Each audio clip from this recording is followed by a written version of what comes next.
Oh, yeah. Welcome back everybody. Ben and Woods, 97.3 The Fan. Happy Wednesday to you. Feels a little bit unnatural, but not going to complain at all about having a little break in the middle of the week. Shout out to all. We didn't get a chance to do this because we weren't here yesterday, but shout out to all. It's an echo again, Paulie. My mic is muted. I muted it this time. Is it Ben? No, it was you. It was said muted. I remember when I just said it's muted. It's already muted. God, this sucks. All right, it's better. Let's start over. Just start over. Ready?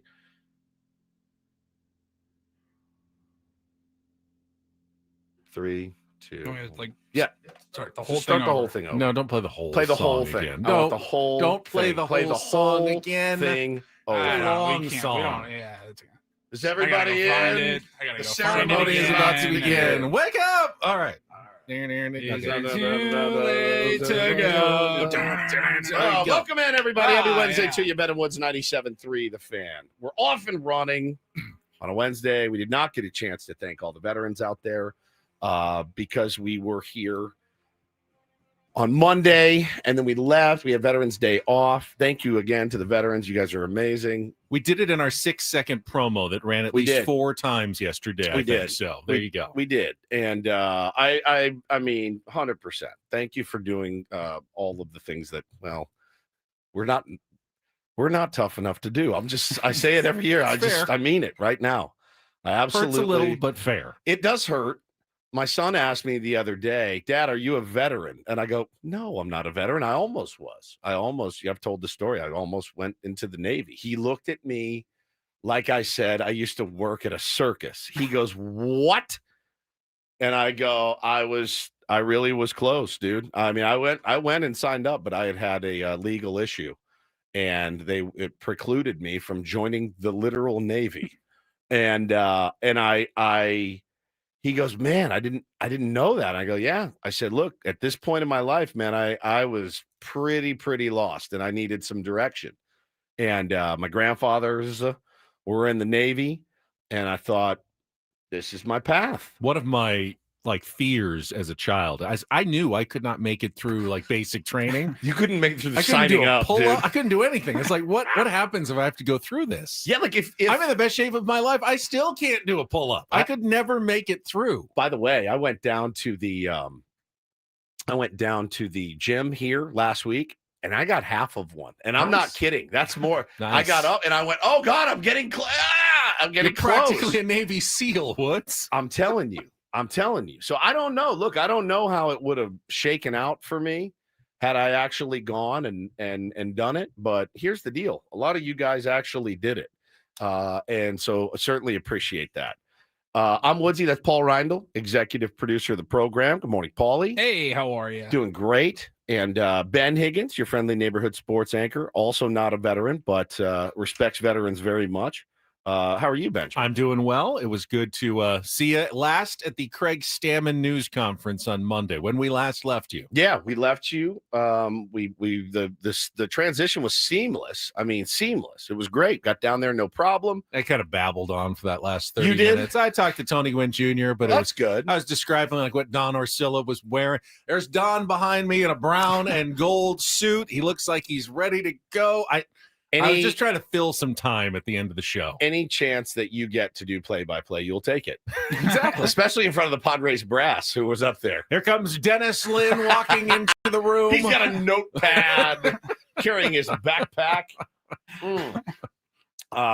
It was way shorter than I thought it was, so I was pretty happy. It was 35 minutes all in. I don't know why you thought it was going to take so long. He said 50 minutes to an hour. Yeah, I thought it would be that long, but they kind of cut it off after 30 minutes. It was great. I thought there were plenty of questions left unsaid.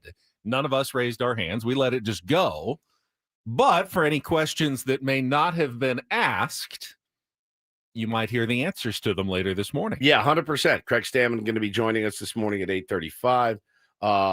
We can give our first impressions, at some point today. Before the interview, but it was fun. It's always fun to see everybody. I like to see people. I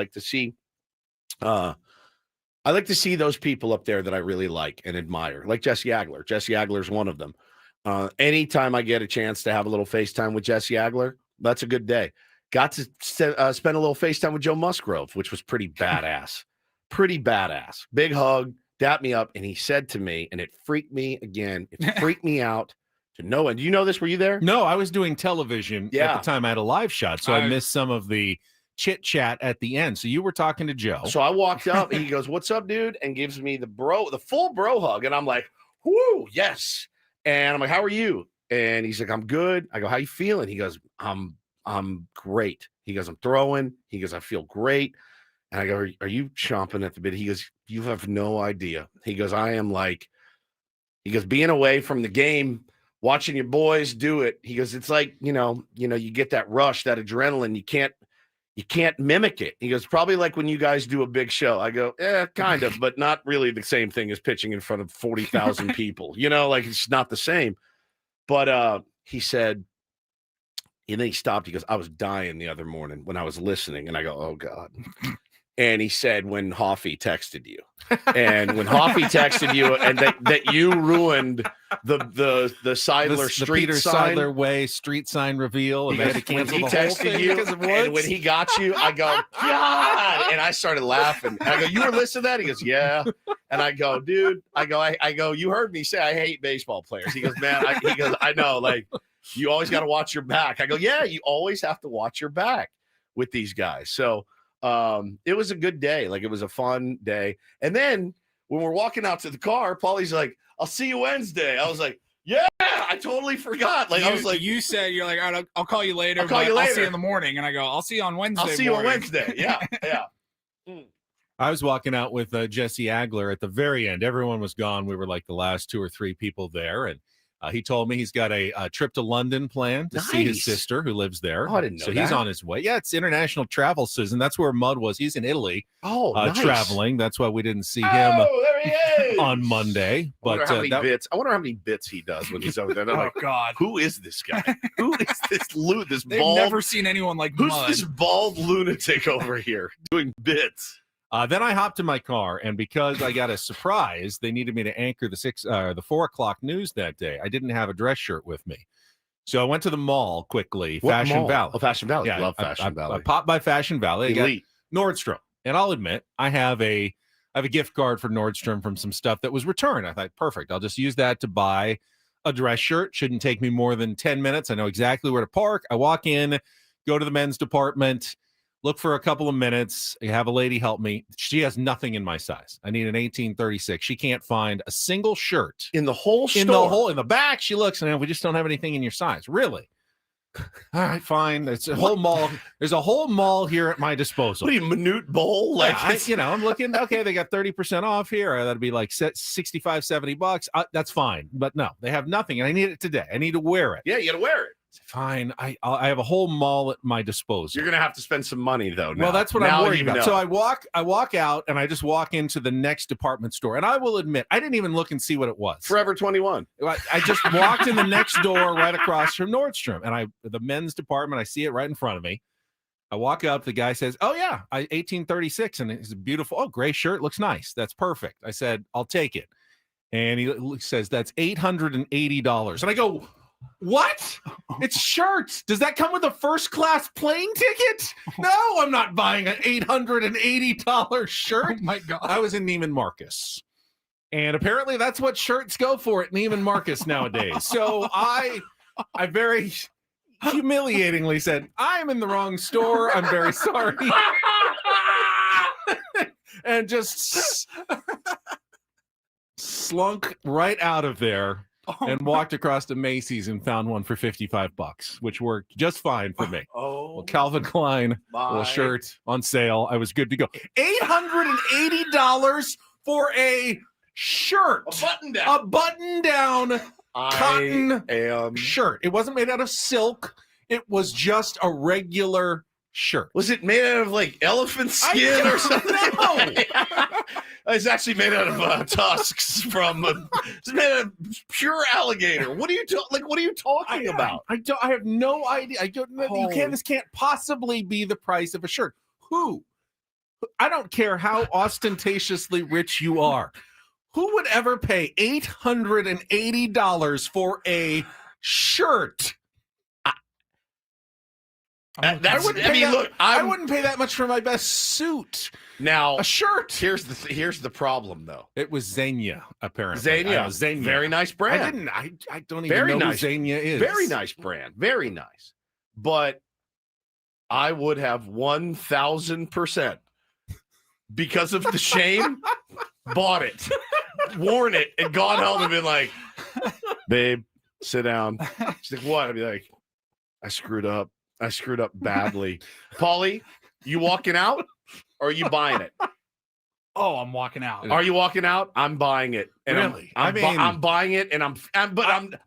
There I'm was furious. a price where, like, I think I found if it had the been shirt. 250, I might have just worn I it. just- okay, What would have fine. been your max? I was something like 250 maybe. I mean, Which again, it's which I would have felt expensive. horrible about. Yeah. Like, there's no way a shirt should cost that much either. But 880. I think I found it. dollars. There's a white dress shirt from Xenia for $850. Yeah, well, Probably right around add a that little one. markup I mean, for the department store. The most But is it basic? white shirt. That's what I was asking for. I just need a basic dress shirt that I can wear, you know. $850. work. Or Ben, you could buy it online for $76 a month for God knows how many years. 50 years. I can't even. I Paid off can't. the I would have rest done again. This is I shop why. at Costco, people. This is why. This is why you need to. And actually, we both do. With all the stuff that happens to me, and all the stuff like that happens, we both need Meta glasses that are plugged into some sort of streaming service to where you could just see like what we go through and like what happens out there. Benny, that's staggering. The 250 would have killed you, by the way. You would have killed me. You would have Killed worn me. it and been Ugh. like, oh my God, like I'll wear $250. this. I think I'm buying it. I think out of sheer Yeah, embarrassment. $250 embarrassment. I mean, done. the look that the sales guy gave me, just humiliated. Like, I just was he for me, was he like, handsome and sharp, of course, dressed up? yes. Yeah. That's unbelievable. That's absolutely unbelievable. I hope you introduced yourself as Ben from Channel 10. Fortunately, that I day. did not. Not Ben from Ben and Woods. 880. 880. That is dude. insane. I just can't. I can't wrap my head around that. Well, you know what? You did the right thing. I would have been so embarrassed that I would have said, "Oh yeah, I've done that so many times." Just not to that extent, really, but I would have been like, "Whoa, yeah. What do you think? I can't pay for it?" And then I would have been stuck with.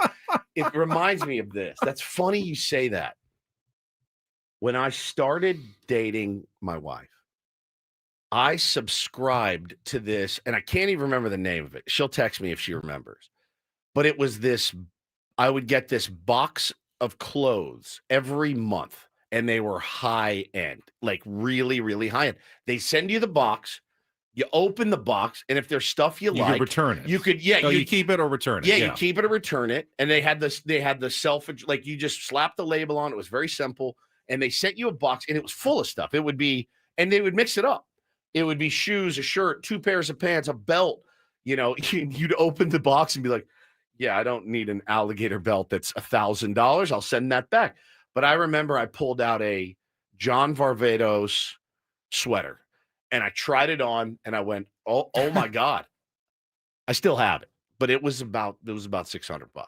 And I put it on. I wore it to mine and Hannah's first date, and I still have that thing. It's held up. And we're talking, this is over a decade, and I wore it a ton.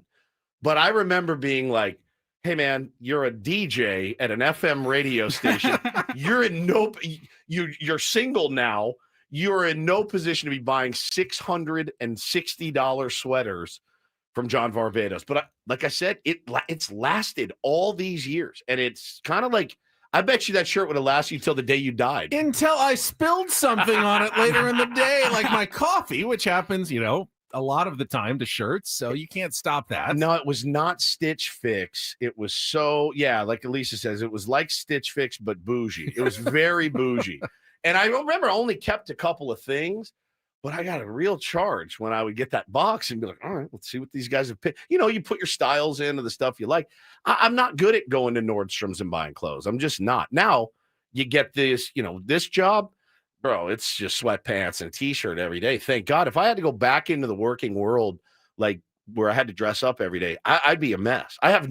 When it's time for us to like go out and do like on the Christmas party, like when we go to the Christmas party, I got nothing.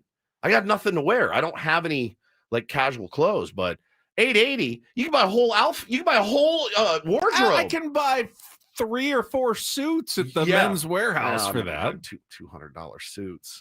Well, no, it's the one suit's like $700, but you get 3 you get free. Yeah, you're gonna like the way you look. I guarantee it. I guarantee it. That's unbelievable, Betty. I cannot believe that happened to you. I'm actually. You did. I always say this. Normally, I would shame you for walking out. You did the right thing. Thank you. That's way too much. When I'm on your side, you know you did the right thing. So yeah, man, it was an awesome day off. It really was. I was, you get nervous. Both kids are out of school. Hannah actually had to work a little bit, and so I thought, all right, this is a day for me to spend with my boys. And 8 a.m., dude. Door knock. One of Bo's friends. Can Bo play? All right, sure. 8:15. Knock on the door. Next thing you know, I'm looking up. I got 5 kids there. And I'm like, all right, let's go do something. So I pitched the idea of going down to Moonlight Beach. And they were playing baseball on the street. Taylor wanted to go to the beach. I said, let's just combine it. So we go down to Moonlight Beach and we play beach baseball. Nice. And there was all this room. And we had the best day. They were hitting tanks and running around. And then we brought a football. So then we played beach football. I was all-time quarterback. You have to dice these kids up. Like Top Gun Maverick Like scene. It was like Point Break. It was like Point Break is what it was.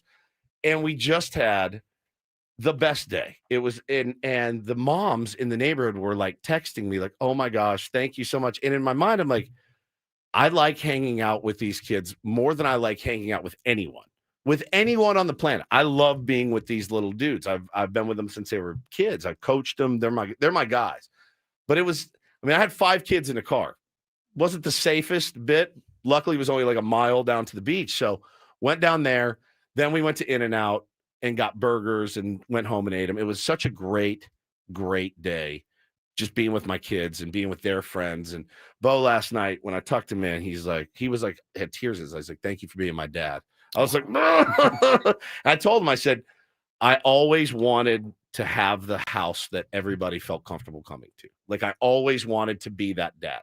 And now it's so fun to have them all pile in the car. I yell at them. Like I get on them. It's a blast. It's like having 5 kids. Question. Yeah. So you're driving through In-N-Out on the way back with the kids. Mm-hmm.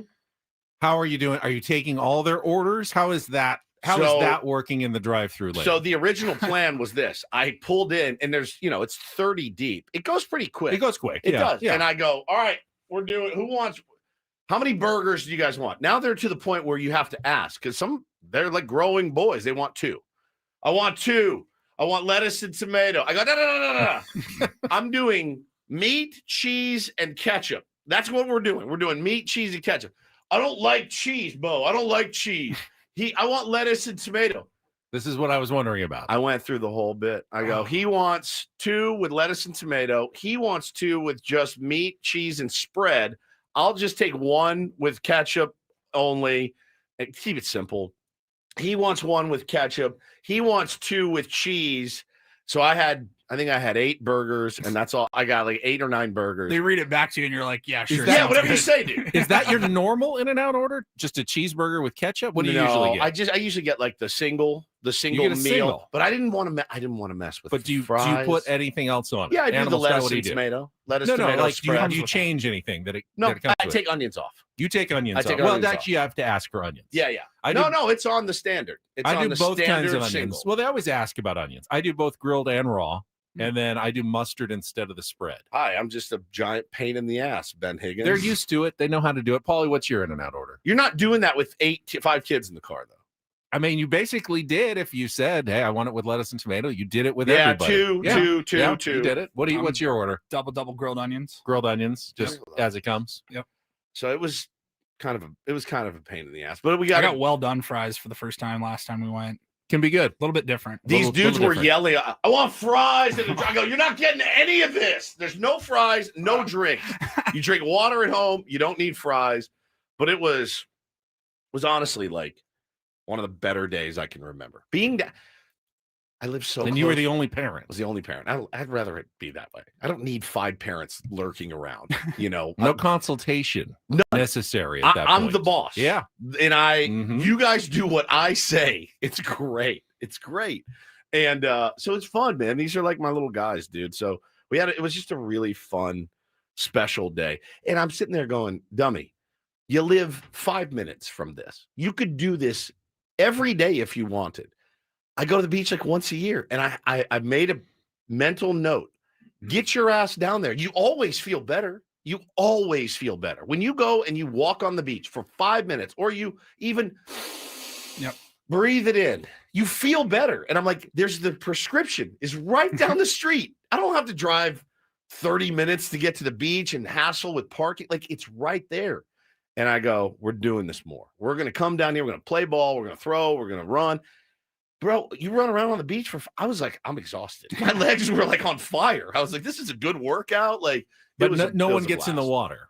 Taylor and I got in the water a little bit. You did? Yeah, we got up to like our because then you got to deal with the sand and the towels and everything. Our mid calf, dude. It was about 14 degrees in water, so it didn't last very long. But we just had a great time, man. It was just such a beautiful day. I just had such a lovely, lovely day off. You ready to get started? Let's here? go. All right, we will take a timeout. We will set the menu when we come back, and then we will jump into some thoughts on the Craig Stammen news conference and get you ready for our conversation coming up later this morning with the new manager of the San Diego Padres. Looking forward to it. Middle of the week should be a good one.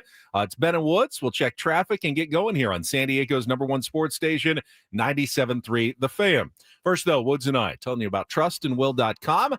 About a year ago, we were approached by some of the sales staff here at 97.3 The Fan with a simple question. You guys have a will or a trust for your family? No. I mean, do we need one? We're only so embarrassing. late 40s, right? We're fine. It was embarrassing. We do. You need one. It doesn't really matter what age you are. If you have a family and you haven't laid out your wishes in some sort of document, you're going to be causing a lot of problems if something should happen to you. It's just a fact, Woods. Yeah, there's no doubt, man. And they keep it so simple. They make it so simple for people like myself and many of you listening out there as well. Just so simple to do. So go to trustandwill.com. When you check out, make sure you put in the code radio20. You don't have to, but I mean, if you want to save 20% off your trust or will, you can, and you should. So do that. You'll love it. I'll tell you, it already costs way less than a shirt.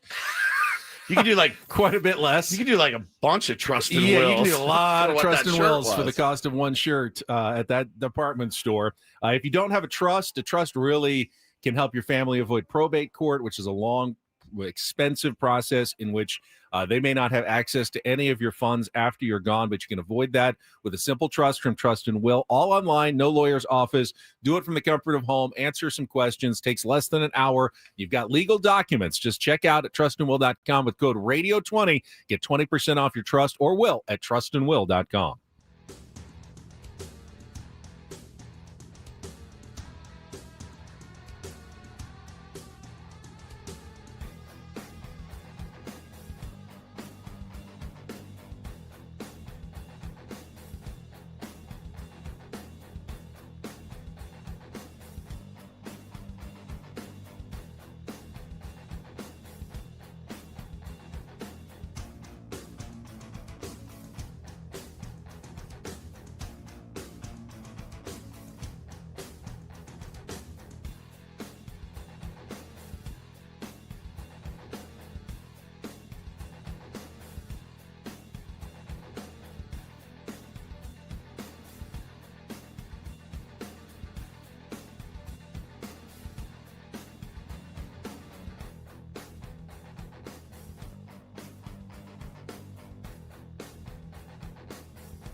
Okay, player, this is all yours.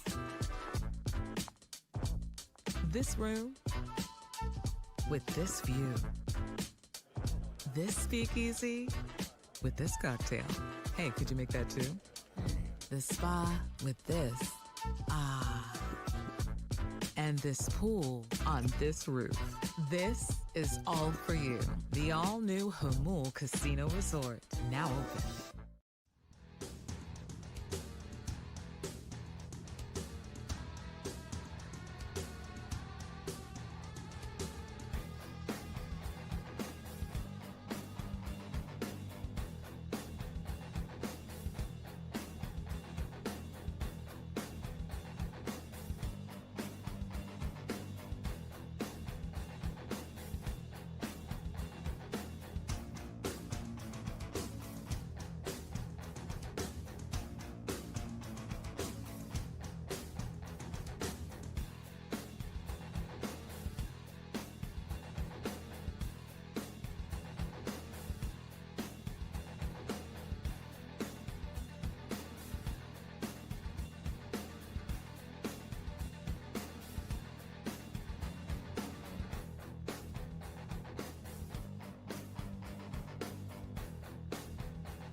This hour on 97.3 The Fan is brought to you by Staples. Have an easy holiday only at Staples. Save on custom cards and custom wrapping paper. Great gifts plus shipping supplies and services to get your packages there safely. Don't miss out on the latest laptops, up to 45% off. Staples, that was easy. All right, coming up here on the program today, we will talk some Padres in our first hour, including more thoughts on Craig Stammen, the new manager, ahead of his appearance on our David P. Shapiro fan hotline coming up at 8:35 this morning. All guests on Ben and Woods appear on the David P. Shapiro fan hotline. David P. Shapiro, criminal defense attorneys helping good people regain control of their future when charged with a crime since 2010. Visit davidpshapirolaw.com. We also, Woods, have the GM meetings that are now underway in Las Vegas.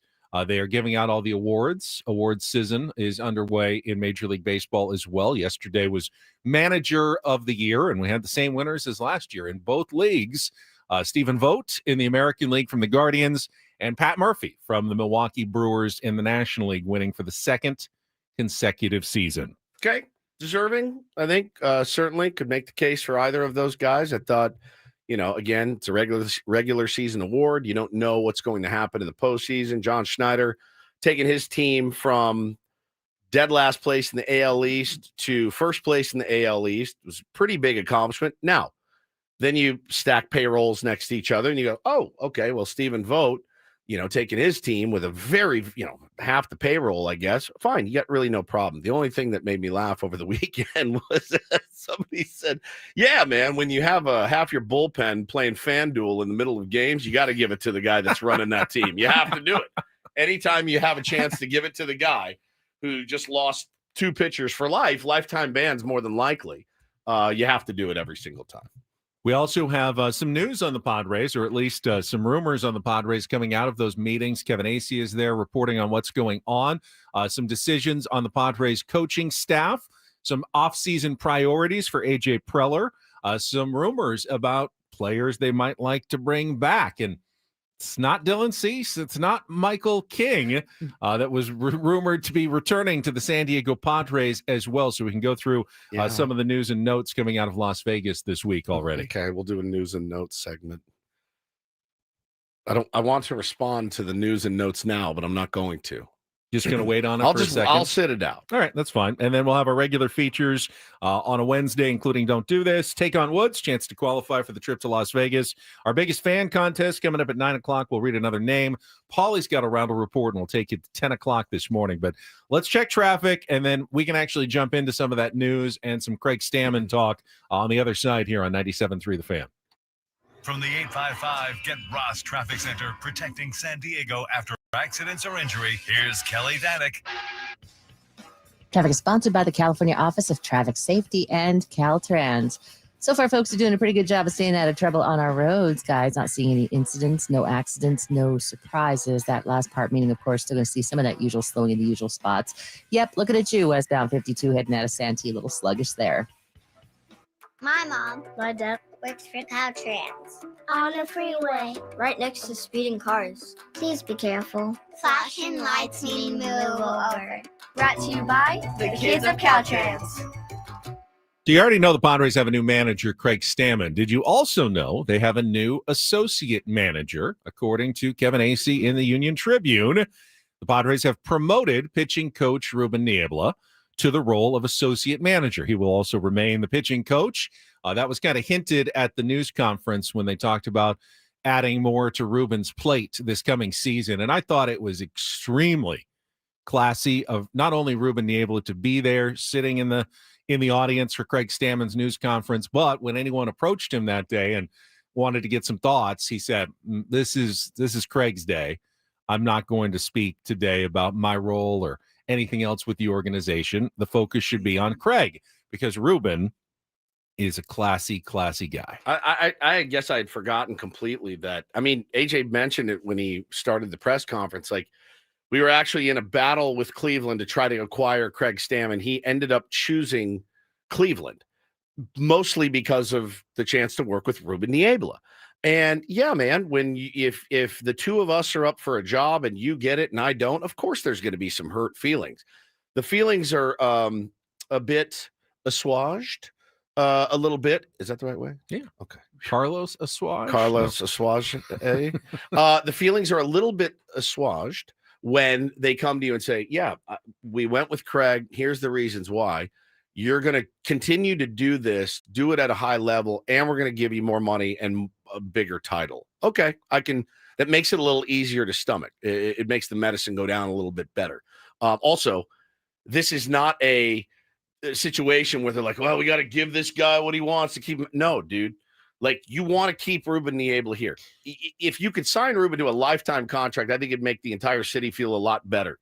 But I do feel it's like, oh, yeah, he also happens to deserve all of this that he's getting. Well, what Craig Stammen said about Ruben Niebla, and he didn't really talk about any of the other coaches, but he called Ruben Niebla maybe the best coach in Major League Baseball. In baseball. Not just best pitching coach, but best overall coach in the entire sport. And, of course, the best coaches in baseball are in Major League Baseball. So you are basically saying that there is nobody on this planet who coaches baseball better than Ruben Niebla does. High praise and the start of what should be hopefully a very productive relationship. Now, with Ruben's additional responsibilities, whatever those entail as associate manager. So question for you guys. Who who else has associate managers that we know of? I Very know few. The Padres invented it a few years ago for Skip Schumacher. That's was right. the associate manager. That's I don't right. think there was one until Damn, then. that's right. That's right. But they kind of invented the title. Again, a guy that you probably didn't want to leave at the time that was getting a lot of phone calls and other opportunities. And with those added responsibilities, there will also be an expanded role for bullpen coach Ben Fritz, who has Yes. reportedly received a 2-year contract extension and a big raise to stay in the organization as well. I love it. I mean, that's the continuity that you're looking for. And in the press conference with Craig Stammen, so the initial thoughts, guys, like when he walked, okay, again, this is my 100% honest assessment. When he walked out of the room, I go, oh, yeah, I remember Craig. Sharp dude, sharp guy, sits down, completely looks comfortable, looks the part of a big league manager. The eye test, right? Passes the eye test, also passes the smell test. Oh, he's done it. He's actually gone out there and pitched in big games. They mentioned today in an article I read, not a lot of pitchers, get that call. Tommy Lasorda was a pitcher. John Farrell for the Red Sox was another one that got that call. Buddy Black, was a pitcher as well. Very few relievers gets that, but passes all of the tests. When he sat down, AJ gave his 5-minute spiel, and then boom, Craig Stammen jumps on the mic and sounds completely at ease. He really did. He didn't fumble around in the press conference, which is kind of what we were looking for. Sounded pretty confident. Again, I think when you look at it and you go, okay, he is a guy that is willing to, and he's going to have to collaborate. Like that's the way that managerial hires go these days. You are a forced collaborator, whether you like it or not. You don't have a choice. Tony Vitello is going to be in major collaboration with every guy on his staff and Buster Posey every single day. Dave Roberts is in constant collaboration with Andrew Friedman and all the other people around him. This is not singular to the San Diego Padres. Craig Stammen possesses one of the greatest skills any person can possess. I don't have it. Woods, you have it a little bit. Paulie, maybe a little bit. Craig Stammen is the kind of person who can go up to anyone, whatever their role, whatever kind of person they are, big league player, owner of a team, member of the media, guy who is, raking the dirt behind first base, Sure. guy who works at the line at a fast food restaurant. He can instantly have a conversation, make a connection. He can do that. He sits with you, he talks with you for a minute, and you feel connected to Craig Stammen. It's an incredible gift and an incredible credit to the man that he is. He's an extrovert, and I do feel like you walk into a baseball clubhouse and it's almost split.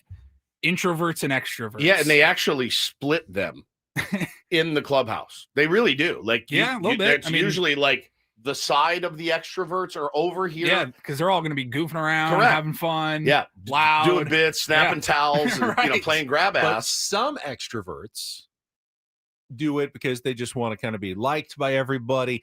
I don't get that sense from Craig. I think it's very genuine. Every time he has an interaction with a person, he is thoughtful, he is deliberate about it, and he brings some wisdom to the table. Sure. I think these are all good qualities that could very well make him a very good manager. Yeah. Will it be from day one? Will it be after a couple of months? Will it be after a season? I don't know how long it's going to take for him to fully, embrace the job, because it's a big, tough job that is going to require, Craig Stammen to, figure out some things as he gets going, as manager of the Padres. Yeah, I agree. It was going to take Ruben the same amount of time, or it's going to take. It would have taken Ruben time. Albert Pujols certainly would have taken time. Doesn't mean that it'll cost them any games as he It figures it probably out. will. I It mean, probably maybe will. once or twice it could. It probably will. I mean, look, it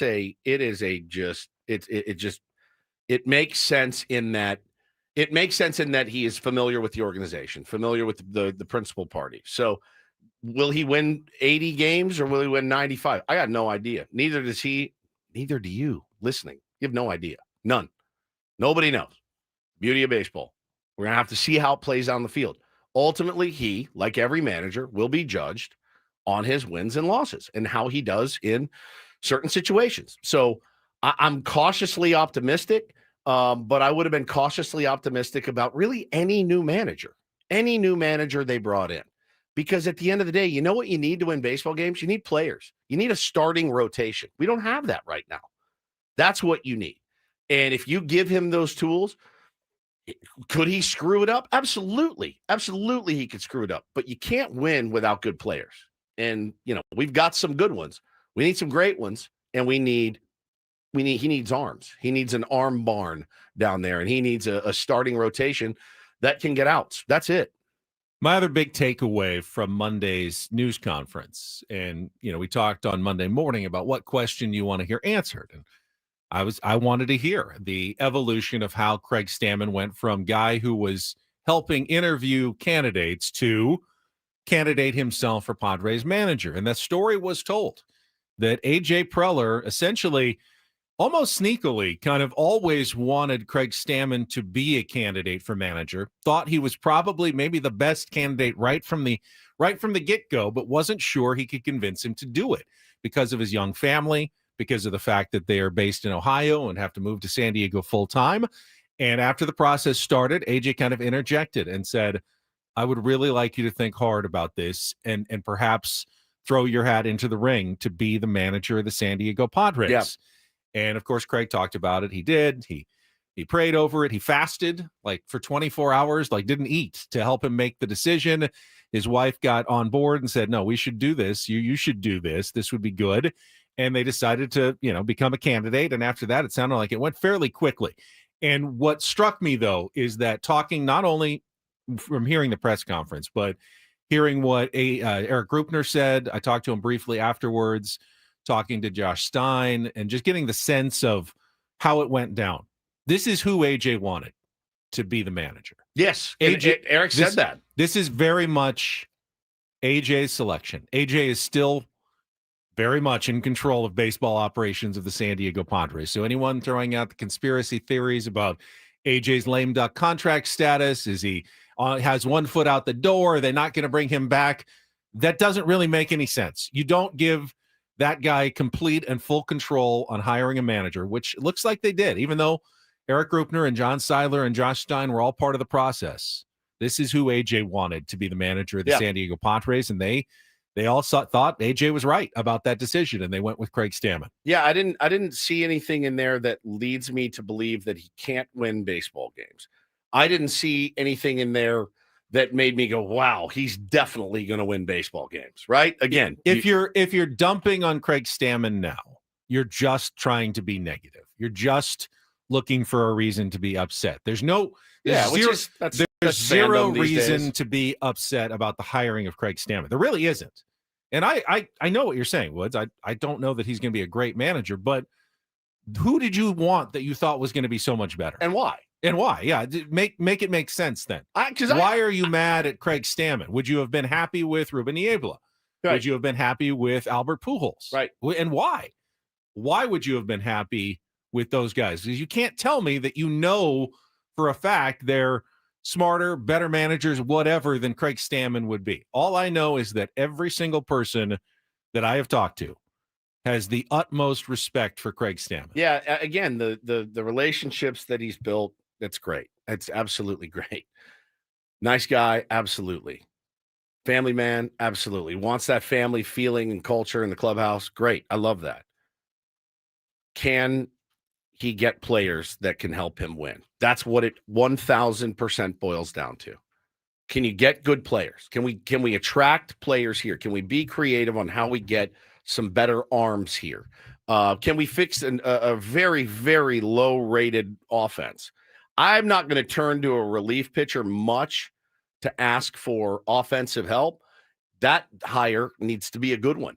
It needs to be a really, really good one. It needs to be somebody that comes in and says, I've done a tremendous amount of research. I've done analytically, I've looked at Petco Park. I've looked at Petco Park and how it plays in April as opposed to how it plays in August. What kind of lineup can we put out there that's going to maximize, the value?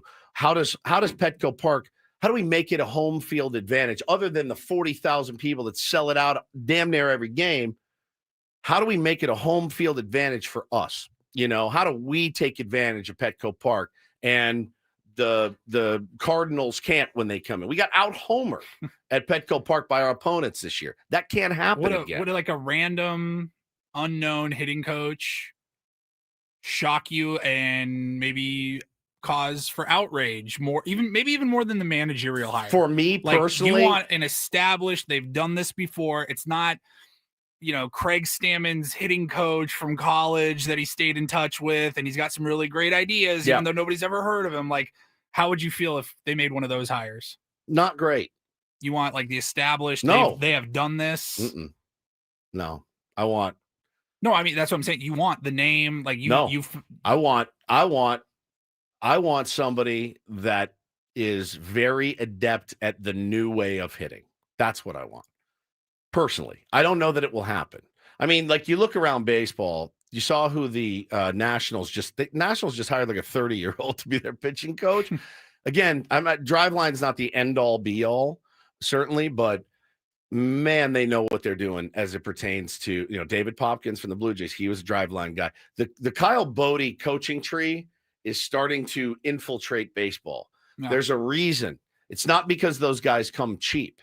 It's because they know how to, as Dalton Varsho put it, it used to take them weeks to figure out what was wrong with my swing. Now it takes them hours, and then I'm back on track where I need to be. That's the kind of hire. I want to have my hair blown back. I don't want, we're bringing in the Royals hitting coach. He was a 10-year vet. Like, I don't want that. I want somebody that is cutting edge for Petco Park to figure out how to make it into a real home field advantage. And to fix. My guess is you won't really know that much about the hitting coach. I'm curious who the bench coach is going to be. According to reports, Craig Stammen's going to kind of get to pick his guy to be the bench coach, at least. I'm looking for someone maybe with some managerial experience. I think that is lacking on the coaching staff and would be important. We can ask about all of these things when Craig Stammen joins us at 8:35 today. I look in our chat, though, and Yokel says, why would I want Albert Pujols as manager? Come on, man. That's a dumb question. Is it? Don't confuse Albert Pujols, the player, right, with Albert Pujols, the manager. As a manager, Albert Pujols is basically Dave Nilsson. You remember Dave Nilsson? He's the manager for Team Australia at the World Baseball Classic. Played in the big leagues before. Doesn't have any major league managing experience. You don't know that any of Albert's skills as a player were going to translate to be a good manager. History shows us that there's really no correlation between being a great player and being a great manager. So there's no one has any idea if Albert will be a good manager or will ever be a manager in Major League Baseball. Yokel said it would have been so exciting to have Albert as the manager. People would be buying season tickets as we speak. They don't have season tickets left, man. They're filling the park every night. Albert Pujols would have been a very sexy, splashy hire. No question. If you had half your stadium empty and we're looking for a sexy pick to fill the stands. He would put asses in seats for sure. But there's no reason to think Albert would be any more successful than anyone else, including Craig Stammen, Ruben Niebla, or any of the other candidates for manager. I do know personality-wise, Craig Stammen fits the bill for what you should be looking for in a manager, at least in those qualities. Yeah. We all got excited at the name. Oh, sure. Him being a finalist and interviewing for, 69 hours down at Petco Park, we all got excited thinking, what would that look like? Yeah, it would be crazy. Especially when you take into consideration that the offense is the biggest area that needs to be addressed from last season. And who better than perhaps a guy that had over 700 home runs? Yeah, I mean, all the guys Barry Bonds, that was a hitting coach, not great. Ted Williams, horrible manager. I mean, there's no guarantee. Mark McGwire did not fix the Padres offense when he was hitting coach. There's just no guarantee that a guy that especially it's almost like it's counterintuitive. Like it's counterintuitive to think most of these really great hitters never become hitting coaches. Yokel says it jokingly, but you're right. Yeah, I don't know if Tiger Woods would be a good golf coach or Michael Jordan would be a good basketball coach. You're right. You don't know. Right. And there's a good chance that they're not. Yeah. Probably that they not. wouldn't be good coaches just because they were talented doing something. Just do it like I'm not trying to, throw any shade at Albert Pujols. He may be good. Yeah. At some point. He may get a shot somewhere down the road. But he has no advantage over anybody else. That, Craig Stammen has 13 years of big league experience. Correct. Albert Pujols had a little more than that, but that's the same experience managing, watching games, because you hit a lot of home runs does not make you a better manager. Well, it doesn't mean you can teach guys how to do it. It does either. not. We'll see. We'll see. I think it's okay to be skeptical. I think it's absolutely okay to be skeptical about it.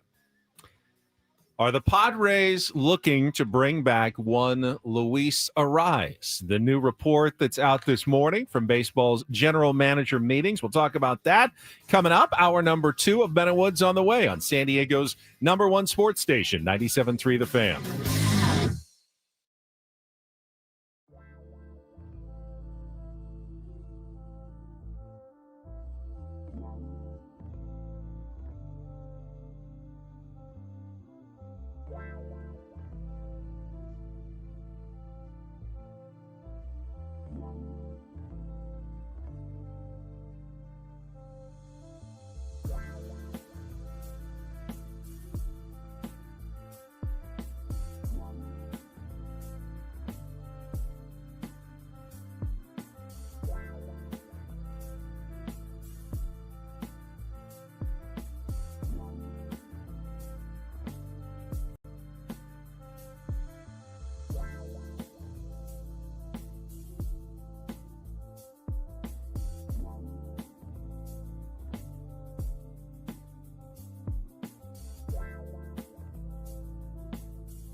are 2 hours away from this morning's biggest fan announcement. Yes, the contest continues this week for your chance to qualify for a night in our Odyssey Suite at a future Padres game with all of the fan staff. 20 tickets for you and your friends. Just register your name at 973thefansd.com/biggest-fan and then listen at 9 o'clock, 1 o'clock, and 5:30 each day for new names to be selected. You'll have 10 minutes to call us back if you hear your name called at 9 a.m. this morning. All right, general managers meetings underway. AJ Preller generally has kind of informal media sessions with some of the reporters there. We talked a little bit about what he said to Kevin Acee in our last segment. Apparently, he also talked to Robert Murray from Fansided Woods. And according to AJ Preller, the Padres do have interest in retaining free agent infielder Luis Arraez. Now, what is that level of interest? You can, as AJ, it's a lot easier. Hey, are you interested in retaining Luis Arraez? Sure. He's not going to go, no, No. we have no interest in retaining Luis Arraez. Of course, he's going to say, yeah, of course. Yeah, we'd love to have Louis back. A big part of our team last year. I think the question is what are you going to be willing to pay Luis Arraez? Where are you going to play him? And where would you bat him in the lineup if you brought him back? Of course, Arraez coming off not his best season, maybe his worst season in Major League Baseball. Hit 292, 327 on base percentage, 719 OPS, 8 homers, 61 RBI. After 3 straight batting titles, definitely took a step back last year. And now he's going into free agency, not knowing really what teams think of his value around Major League Baseball. Like, are there teams that will bid him up? Or is he going to be one of those guys that's still looking for a job when spring training rolls around in February? I just don't know. He is the enigma, mystery wrapped in a riddle, Luis Arraez. I think in the right spot, in the lineup, very valuable. Could be very valuable or valuable. If he hits 340, he's valuable. If he hits 290, he's not. He's the worst 290 hitter on the planet. Now, nobody hits 290 anymore, right? They just don't. But you can't have a 290 batting average and a 305 OBP. But they do have 370 to 400 OBPs, even if they're hitting 270. Right. And Luis Arraez doesn't do that. Does not do that. Does not slug the baseball on a team that desperately needs, some slug. He does not provide that. But again, it's got to match up for the player too, because I can't imagine in good faith you go to Luis Arraez and say, all right, we'll give you the 2 years, 20 million, 28 million, whatever he's projected at, Ben. Yeah, but you're going to hit 7th for us and you're going to platoon at first base with somebody else. I just don't see it happening. I don't know that it's still a fit here in San Diego. I just don't. ESPN projects Arraez at 2 years, 17 million. Total? Just total, $8.5 million per year. I don't know that he's going to be eager to sign for that as a 3-time batting champion, but that's not a huge figure for a guy who can hit 360 to 70, possibly. We've seen long periods where he does that. Here's why I don't think he's really a fit, at least right now, for the San Diego Padres. Where do you play him? You need slug. You need power. If you put him back at first base, that's gone. You have no place to add power to your lineup. Gavin Sheets can be your DH. Luis Arraez is at first base. Jake Cronenworth at second. You are already set around the diamond. You're running it back, basically. The only way that I could think you could make it work is make him the DH along with a new first baseman, and or you can put Gavin Sheets at first base, get a right-handed DH who can hit for some power, and you're basically platooning him at DH. But that all of a sudden makes him a very expensive platoon DH who doesn't have a lot of power either. And we've heard Luis Arraez say he doesn't really love being a DH. He wants to play in the field every day, but he's not that good of a defender. Whether you put him at first or second, he's a minus defender on the field. Whatever Mike Schultz says about his first base, he's adequate, but he's certainly not going to win any gold gloves out there. No, and again, we need slug, and he's not. I think we need right-handed slug as well, and right-handed power. The pull side to Petco Park is where the home runs live. That's why it's so great having Ramon Laureano back for a year. And I don't know, man. I just don't see it as a fit. I do feel like if you get Luis back, Ben, you're running out essentially the same lineup as you were last year. Now you've cleaned up the outfield a lot, certainly. But yeah, those internal metrics that we watched, he was okay. He improved. He worked hard. He did. This is the most I felt gaslit last year was being that's told true. how elite his defense was. Yeah. Now, I'll say this. I thought he improved. I thought he absolutely improved. thought he improved. And the thing you know about Louis is that he's a really, really hard worker, and he really, really cares, and he really, really wants to win. But he also comes with clearly a bit of no. I hit one or two and I play the field. Like he comes with a lot of demands, I would say, because again, I think there were times that Schilt probably wore it because I asked him all the time, like what am I going to tell him? 3-time batting champion, right? That to me says I'm not willing to move down to the 7 hole if you need it, Skip. I want to hit 2 because he's in his walk year. He's a free agent. He needs to get his numbers up. All that stuff comes into play, certainly. I just don't know that he's a Does good that go away if he's not going to be a free That's agent? the thing is like, but I mean, what are you signing him to? Another 2-year deal. So you got to go through this all next year again. I don't think Luis Ariz is a platoon player. I think he can start in the right fit, the right system. There is a team that's going to pay him. He's not going to be without a job. No question. He's going to find a job somewhere.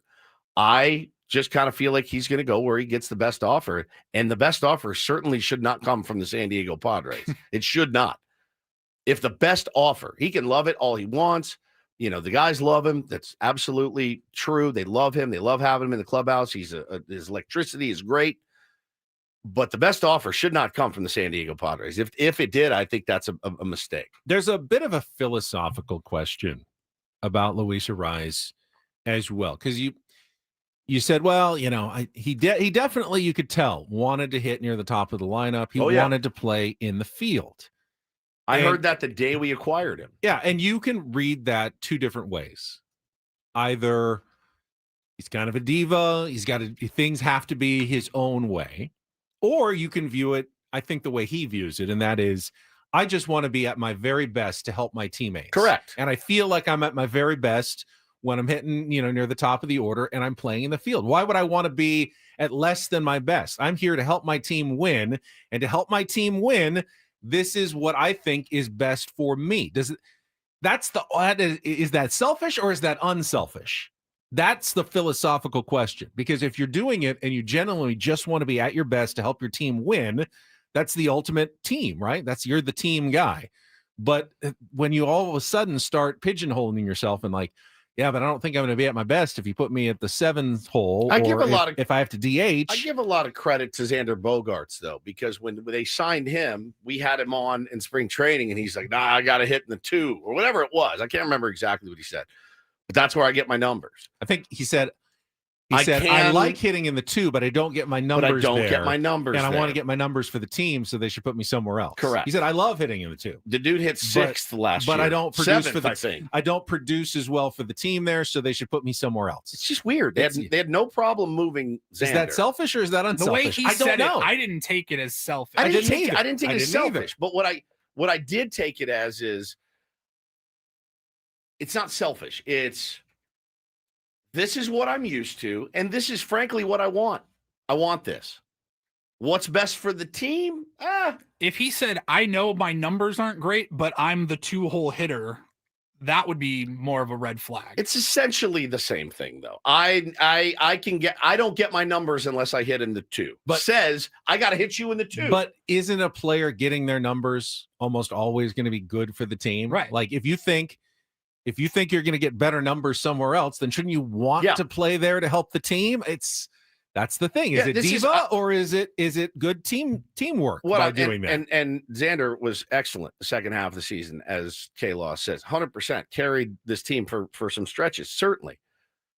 That being said,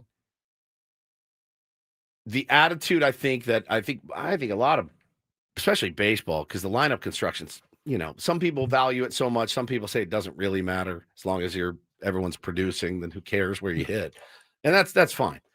It mattered here. We had consistently the worst 2-hole numbers on the planet, consistent throughout the season. Whoever hit in the 2, be it Xander, be it Arise, be it Tatis, whoever it was. It was Usually Arise. It was horrible. Yeah, it was 90% Arise. It was horrible. And you would say that to them. Why are you telling me that I'm seeing greatness when I'm looking at the numbers? The numbers in that spot don't lie. It's well below average, like well below where it needs to be. Gaslighting is the perfect word. I feel like some gaslighting comes along with that, with a guy of his caliber that has that back of the baseball card, that he can point to or that they can point to justify their decisions. And I don't agree with that.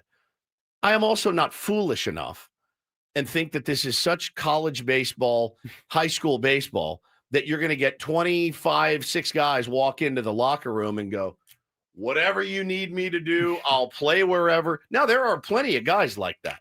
Jay Cronenworth doesn't care if he hits 1, 2, 3, 4, 5, 6, 7, 8, 9. He does not care. Not every player is that way. Are you better served with 9 guys in the lineup like Jake Cronenworth? Maybe. They go, I don't care where you hit me. I just want to play.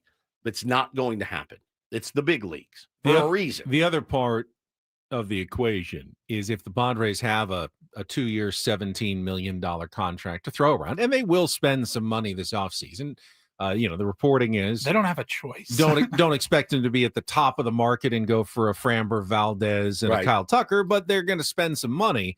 They need to do it on pitching first. And AJ acknowledged that yesterday as well with reporters in Las Vegas that, starting pitching has to be a priority. So you're going to sign someone for $17 million, probably should be in your starting rotation and not a guy that you're not sure where he's going to play, not sure where he's going to hit in the lineup, doesn't have a very good OPS, and isn't a great defensive player. I'd just rather spend that money on pitching right now because it's such a much bigger and pressing need for the San Diego Padres. There's no question. And I read that article by AC, and there was that little nugget in there when he mentioned 2 guys getting a qualifying offer, neither of which are expected back.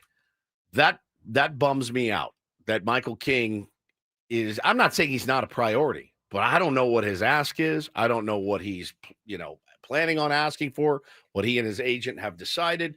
But I hope the San Diego Padres, Ben, have not written off the potential of Michael King coming back to this rotation. I really hope they have not. I also would like to think that it's at least there's a way to potentially get Michael King back. Dylan Cease, he's gone. He's gone. And I think we've all kind of made our peace with that. But I would love to see Michael King continue as a San Diego Padre. Yeah, for sure. If you can. For sure. We can also talk about some news this morning. Ken Rosenthal adding to the discussion about a potential conversion of reliever to starter. Nothing new that we hadn't heard before. The discussion with Adrian Morejon going to happen maybe this week. Mason Miller. AJ Preller was very sure, though. He's only wants to convert a reliever who absolutely is dying to do it. He doesn't want to force anyone out of a role that they're comfortable in. But the name David Morgan was brought up by Ken Rosenthal this morning, and I think Dennis Lynn also assisted with that reporting. We had heard Jeremiah Estrada's name brought up last week. I hadn't heard David Morgan's name quite as, prominently mentioned as someone they could convert from a reliever to a starter. AJ said, though, I don't want to make two of my areas mediocre, being starting pitching and bullpen at the same time. I like we that have quote. An elite bullpen.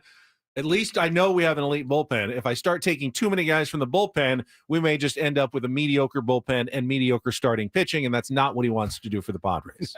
Not at all. It's not at all what you want. Not at all. I'm looking for that little blurb. Yeah, AJ says you want to make sure we don't look up and have 2 mediocre units. Basically admitting that one of them is mediocre right now. One of them is mediocre. The starting pitching rotation is a mediocre. That's generous at the moment. It's just incomplete. It's incomplete. It's incomplete. I don't know what to feel about the Mason Miller starting potential. I just, in my mind, I'm like, he throws too hard. He throws too hard to be a starter. Too risky. It's too risky for me. And if you lose him for a year, your good bullpen is not as good. Correct. What if Mason Miller came to you as AJ Preller and said, I want to do this. Then I you want have to be to a do starter. Then you have to do it. And I think that's where AJ is kind of coming, from, is that if one of these bullpen guys comes to me and said, I I'm dying to do this. We finally Make me a starter. I would love to be a starter. Then you consider it. If they're only like lukewarm, like, I don't know. We finally Whatever you Then you need. don't do it. You do not do. You don't take a guy who's like, I don't know, 6 innings. That seems like a lot. Let's. I don't know about this. Then you just end the discussion right there and go, you're good in the bullpen. You keep doing what you're doing. If someone like David Morgan or Jeremiah Estrada went to AJ Preller and goes, oh yeah, I heard you need a starter, I am all in. I am gung-ho, raring to, off-season program. Let's get this done. I think this is my dream come true. Then absolutely you consider converting one of your relievers to a starting pitcher that way. You've had success doing it before with guys like Seth Lugo. Michael King was a reliever that you've turned into a starter. You're good at it. You've actually done better than most organizations at converting relievers to starters. So, yeah, if someone wants to do it, do it. If they don't, then end of discussion right there. Nail says Jacob deGrom dialed it back, throwing 97, 98 instead of 100 plus, made it through 170 innings pitched this season. Nails, after like 7 seasons in a row of throwing 7 innings, we don't have Mason Miller for that long. You know what I mean? Does that make sense? Like he was constantly hurt every single year. You don't want him on the Jacob deGrom path at all, not even a little, because by the time maybe he figures it out, guess what? He's a free agent. I feel like he has locked down the back end of the bullpen, whether it's the 8th, the 9th, whatever it may be, wherever the biggest outs come, that's when you use Mason Miller. You finally figured out a role for Adrian Morejon where he is not only good, he's elite, the best in baseball from the left side when you needed him to be. Like those pieces of the puzzle are already fit in. Why do I want to take those out of the puzzle and try to jam them in another spot? I really don't. David Morgan, different story. You want to work on converting David Morgan to a starter? Have a ball. Have a ball. I don't think Jeremiah Estrada is a starting pitcher either. But again, I don't make these decisions. I really don't make these decisions. I'm pretty firm, though, on the Miller and Morejon should remain in the bullpen. I'm pretty firm on that. I'm intrigued by the idea of David Morgan as a starter. Sure. Lower risk, young guy. Maybe he can add a pitch. You've got Niebla, Stammen, Fritz, all working some magic on him. If he's not in the bullpen, you can figure it out. Yes, he doesn't ruin your bullpen by taking him out of it. Right, correct. I'm intrigued by that idea. I'm intrigued. I'm intrigued when you're as well. talking about your setup and or closer, like all of a sudden you would need an entirely new bullpen. Yeah, entirely new bullpen. Yeah, I was texting with a buddy yesterday, and he basically said people are saying, you can't give up Leo for a guy that throws, 60 innings or whatever. And it's like, what if those are the 60 most elite innings that you get? They're the most elite innings that which he's proved. Like we saw what he did in the postseason. How many wins does out of those 60 do you end up for locking down? For real. I really think that they're best suited with Miller and Morejon after years of trying to find the right slot for Adrian. Years. Like multiple years. You did it. You found it. It's good. Why would you mess with a good thing? Take a time out. When we come back, we'll pause for a little don't do this, including an NFL head coach throwing what I would call like an 11-year-old style tantrum. I like these. At the podium yesterday. We'll get to that coming up next after a check of traffic. Emmanuel Clase, maybe innocent.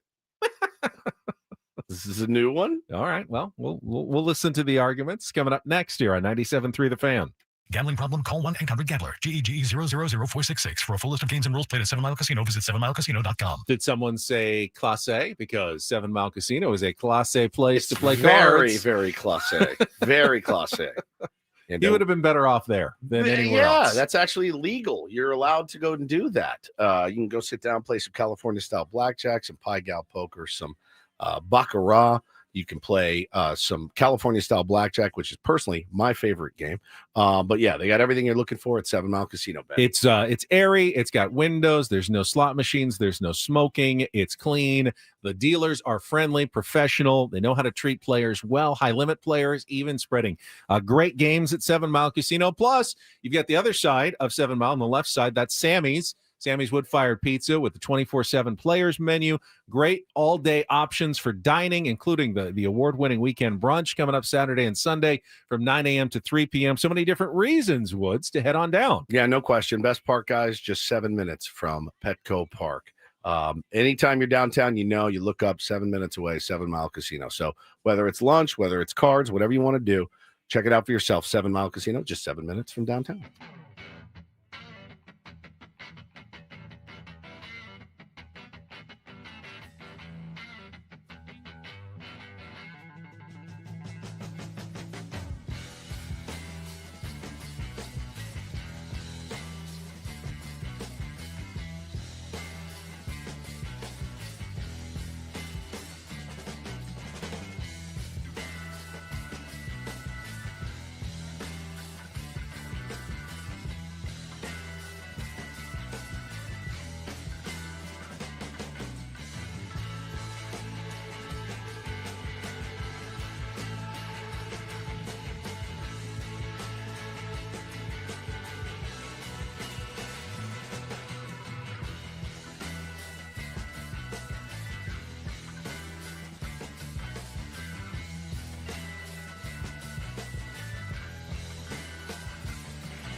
Hey, player, this is all yours.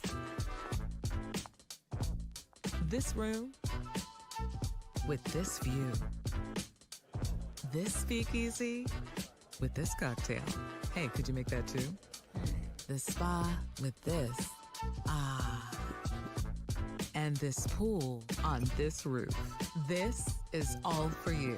The all-new Hamul Casino Resort, now open.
I got a bit of a rant in me for Don't Do This today. I'm not usually a ranter, but I got one for you. Don't Do This, brought to you by Trust and Will. Don't.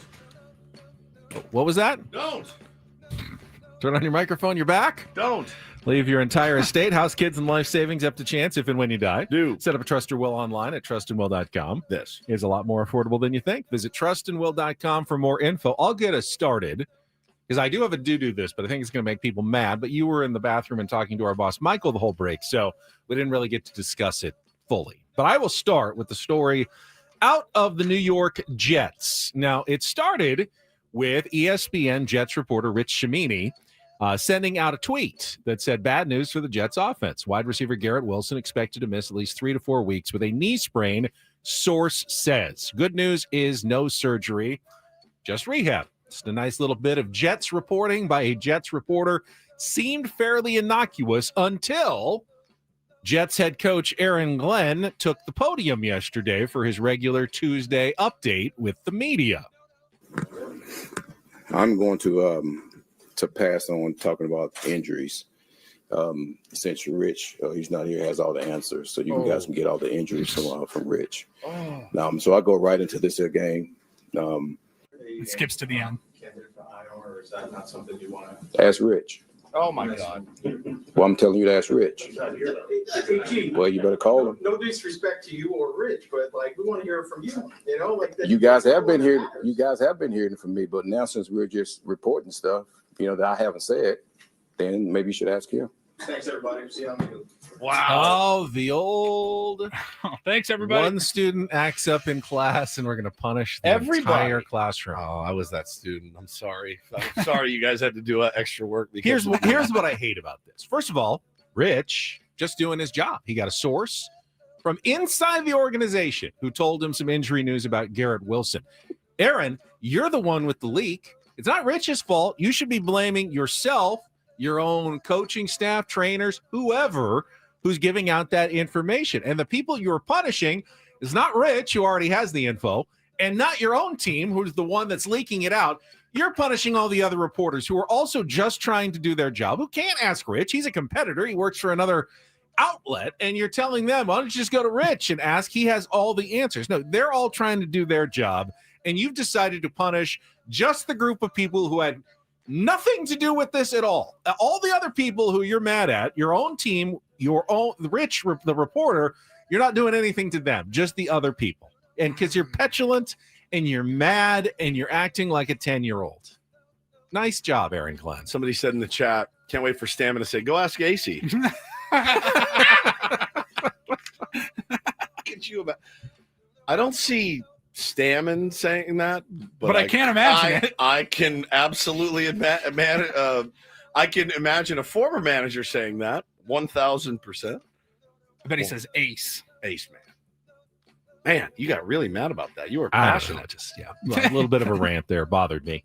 Aaron Glenn, come on, be better. Don't do this. It's the Jets, dude. What do you expect? It's true. It's the Jets. At least we're not the Jets. Should be that be our motto? It could be worse. We could be the Jets. Fair. I got an interesting one. I saw this over the weekend. In an interview held by director of CDN Deportes, Frank Camillo, reporter Luis Hernandez, good friend of Emmanuel Clase, affirms that Emmanuel Clase has stated that all the calls that were intercepted by the FBI had nothing to do with illegal bets, guys. They were cockfighting calls. He's a cockfighter, likes to bet on cockfights. Still not great. And well, it's but he's not betting on baseball. Right. It wasn't baseball. It was cockfighting. I wasn't playing. These weren't baseball bets. I was betting on. This is cockfighting. This is all cockfighting. Cockfighting. All these calls are for cockfighting. Just the first pitch. So when Andy Pages swung at the first pitch, the sad face. That was about cockfighting. It was about cockfighting. Got it. Clase remains in the Dominican Republic, is currently not under custody. But they sat in a room and they go, you got to come up with something. Let's go cockfighting. How about it? If I ever get in trouble again, I'm going to be like, this is cockfighting, babe. Babe, I know I told you I don't gamble anymore. I don't. It was cockfighting. I was betting on cockfighting. It has to be something somewhat bad so people will believe it. I mean, no. I was talking about feeding the homeless. Yeah. That's what those texts were about. You have to Yes. You have to at least admit to something, I guess, Right. without admitting to the worst possible thing that they're accusing you of. Now, Cockfighting, really? It's cockfighting. Yeah, that's what he said. That's what he said. It's a huge thing in the DR. It's fine. It's a cultural thing. I'm not a fan of cockfighting myself. I wouldn't really go to a cockfighting match and bet on those. That being said, I don't know that this is going to hold up in court. I don't. I still think Emmanuel Clase is in a heap of trouble. Once they have all the texts and they have all the subpoenas and transfers. transcripts Yeah. and everything, this case is going to be fairly, iron sealed. I think so. But so that was an interesting defense by Is cockfighting Emmanuel. against the rules? Betting on cockfighting? I don't think it's certainly not nearly as bad as betting on baseball. Let's just say that. I think they'd rather you be betting on cockfighting than baseball if you're a baseball player, because they're allowed to bet on other sports. You can bet on other sports. they This is can- considered another sport in Yeah. the Dominican Republic. Now, I think the Cockfighting Federation needs to investigate if he was fixing cockfighting matches. That's the real one. But who knows? But that's the defense. That's where he's How would going. you do that? I don't know. That's an ostrich. PEDs of some sort. Did they have a commissioner of cockfighting? It's Rob Manfred. He'd actually is more qualified for that, in my opinion.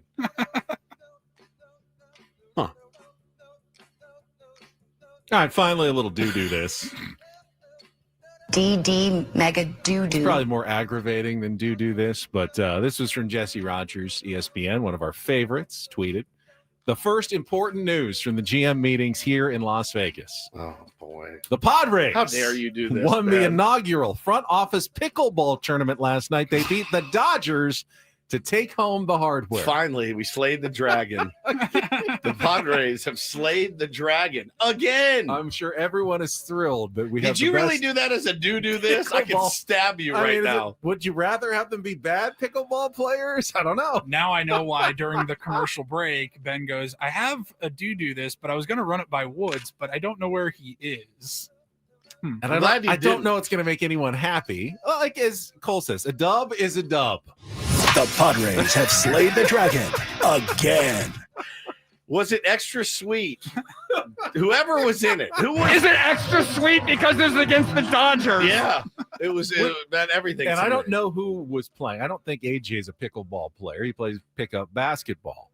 I heard you guys talking as I was driving down on Monday to the news conference, though, about the MLB Open Golf Tournament Yeah. this week. Did we get that right? I cannot find a roster of players. Right. I'm dying to know who's representing the Well, Padres. they only do like the Dodgers, the Yankees, and the Yeah, Mets. And like they're not saying who I else. could not find who is going to represent the Padres at this MLB Open Golf Tournament at Shadow Creek in Las Vegas.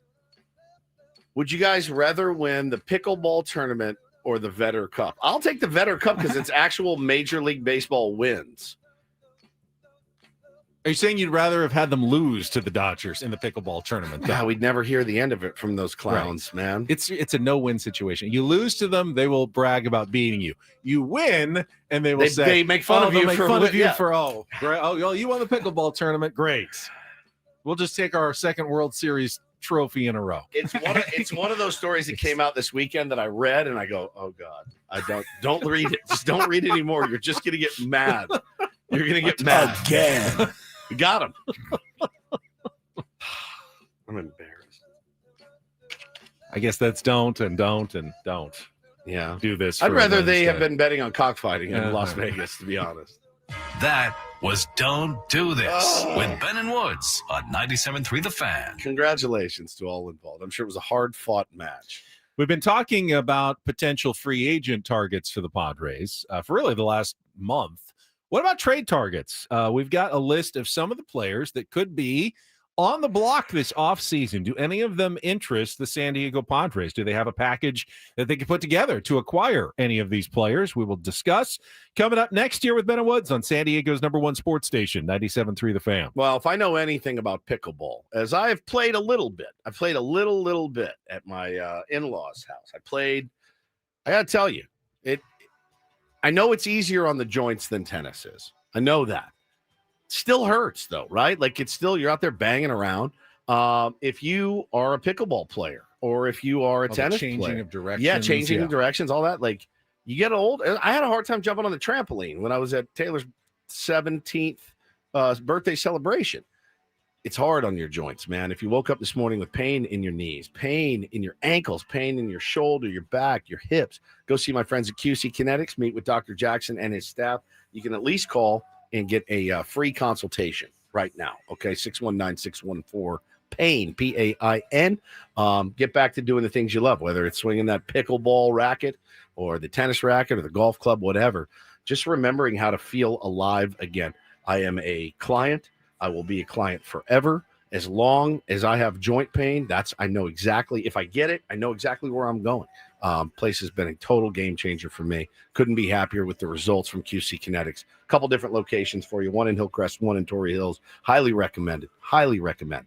These guys are incredible. Ben's dad is in there currently doing it, and has loved the results so far. He's only been to one treatment, maybe two at this point, but you got to get in there, man. Check it out for yourself. Get back to doing the things you love to do. Great time to book your free consultation. 619-614-PAIN. Once again, 619-614-PAIN. It's QC Kinetics.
Hey, player, this is all yours.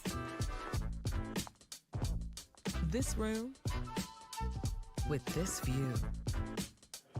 This speakeasy with this cocktail. Hey, could you make that too? The spa with this. Ah. And this pool on this roof. This is all for you. The all-new Hamul Casino Resort, now open.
In less than 1 hour, we will be joined by new Padres manager Craig Stammen live here on our David P. Shapiro fan hotline. David P. Shapiro criminal defense attorneys helping good people regain control of their future when charged with a crime since 2010.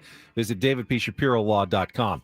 I will make a fairly solid guarantee. You will like him.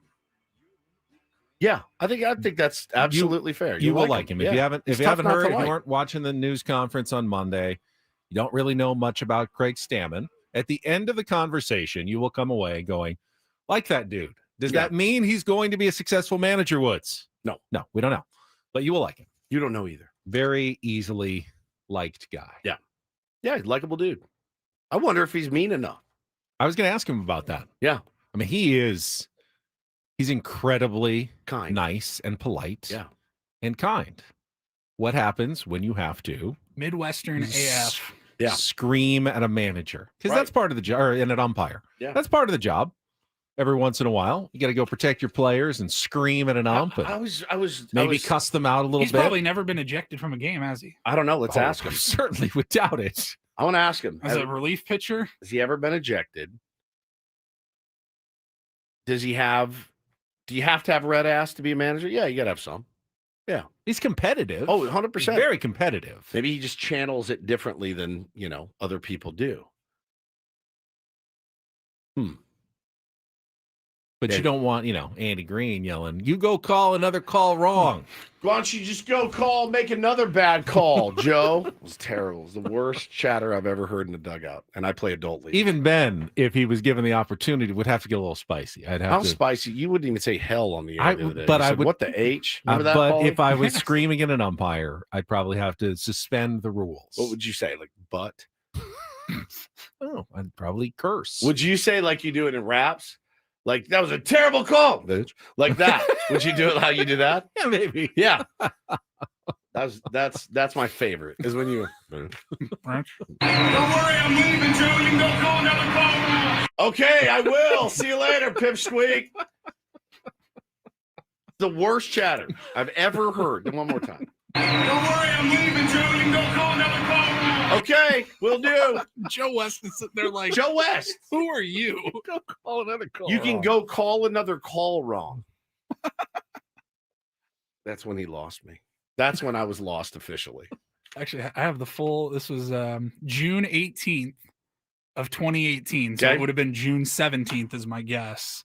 And we played it the next morning. If Ben Higgins was the manager of the San Diego Padres, it would have been saltier than that. Yeah. Trust me. It would have been. You're going to leave right now, and I'm not coming back, but you will just keep messing up, Joe. And I'm Pass. going. Darn it. No, Pass. I'm going now. That's terrible. You did this. That is a terrible, terrible brand of trash talk. I'm leaving, Joe. You can go call another call wrong. It's awful. It's just as bad as it gets. All right, any trade targets out there for your San Diego Padres this offseason? We've got a list of potentials. We will get to that right after a check of traffic here on 97.3 The Fan. From the 855 Get Ross Traffic Center, protecting San Diego after accidents or injury, here's Kelly Danick. Traffic is sponsored by Creative Repipe, the Repipe experts. We saw this hit and run crash on northbound 805 before University. It's in the center divide. Also traveling on North 15 in the North County, just past Via Rancho Parkway. An accident involving a couple vehicles, not showing if lanes are blocked. Before that drip becomes a flood, call Creative Repipe for whole house repipes. Financing available, and 97.3 The Fan listeners get a 20% discount plus a lifetime warranty. Call 619-399-2880 or visit creativerepipe.com. I'm Kelly Danick with Ben & Woods, San Diego's #1 sports station, 97.3 The Fan. So our friend Ryan Phillips from Sports Illustrated put together a list of the top 10 potential trade chips this offseason in Major League Baseball, guys who could be on the trade block. And just want to throw out if the Padres might try to put together a package for any of them. Like number one on the list is Tarek Skubal. Oh, the Tigers have said they're not planning on trading Skubal, but with 1 year left on his contract, you can't guarantee anything. I don't see the Padres. I mean, he puts the Padres as a fit because they need pitching. If he was to be put on the trade block, the price tag would be enormous. We don't have it. And I don't think the Padres have what it takes to land Tarek Skubal, but he's out there, as a possibility. I've heard the Mets and I've heard the Dodgers. Where do you even pitch him? What is he, your 4? He's in L.A.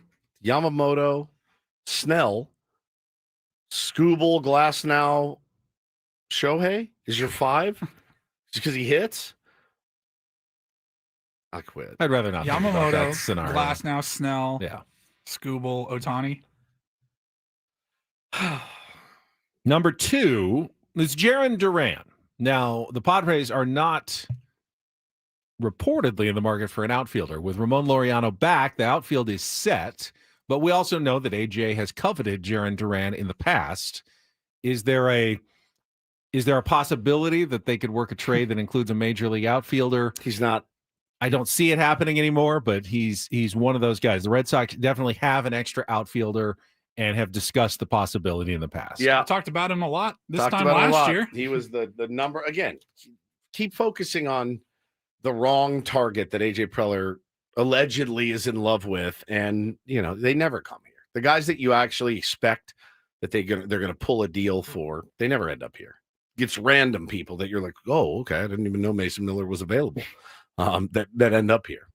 Number 3 is Freddie Peralta, who is under contract for $8 million next season. Certainly will be someone who attracts a lot of interest if the Brewers do end up trading him. Price tag might be too high in terms of prospects to acquire someone like Freddie Peralta, but he's definitely on the list. In fact, Ryan put the Padres as his first fit. Would be a great in fit a potential Freddie Peralta trade. And if there is a way to make it happen, I would love exploring the possibility. I would also very much like to explore. Next up, Joe Ryan of the Minnesota Twins. Breakout season last year, and does feel to me like an AJ Preller. Like, we may not know about it, but he could be in love with Joe Ryan and will do anything it takes to acquire Joe Ryan. I don't know why I feel that, but we've seen players like that in the past where like AJ just gets his must-haves.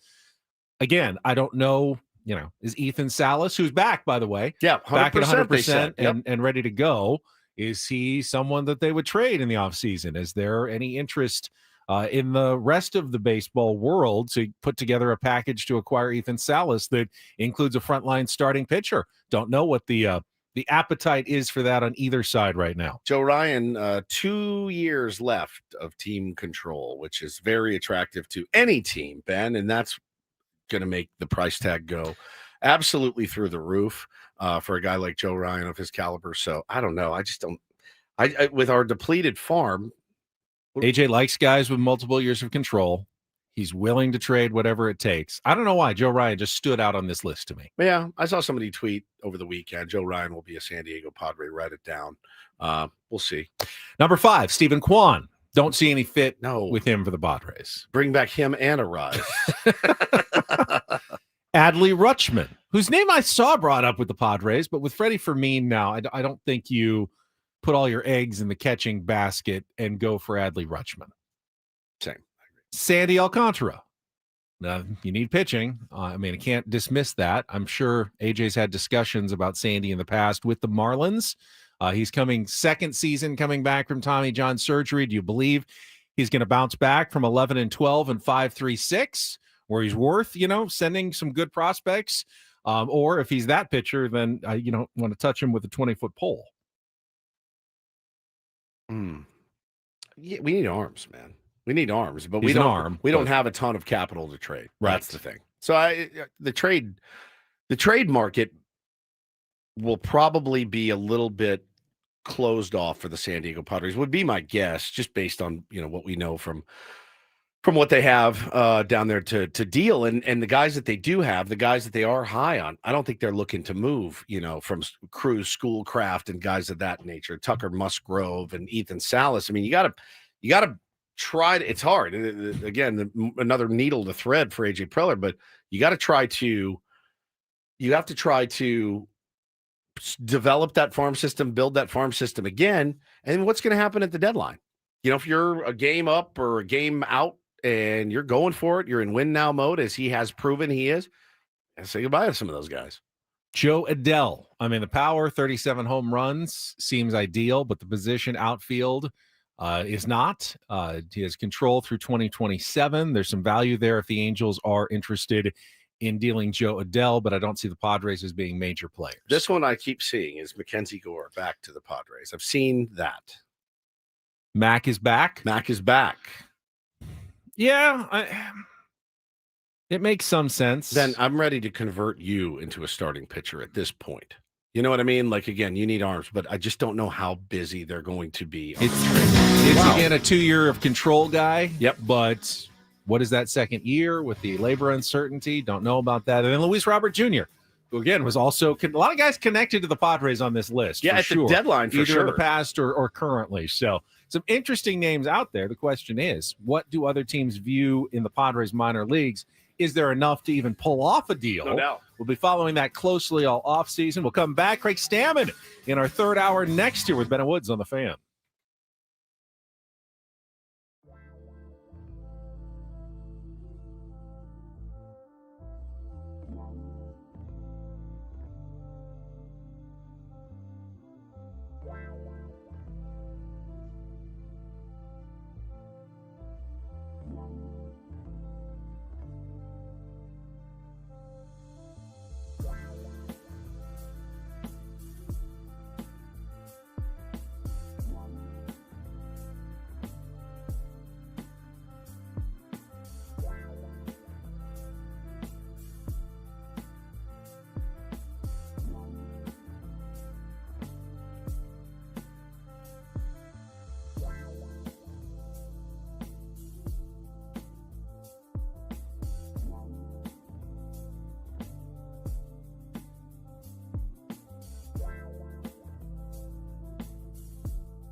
All right, we're halfway home on a Wednesday. Ben and Woods, 97.3. The Fan. Appreciate you being here very, very much. Got the new Padres skipper coming on, 8:35. Craig Stammen will join the program.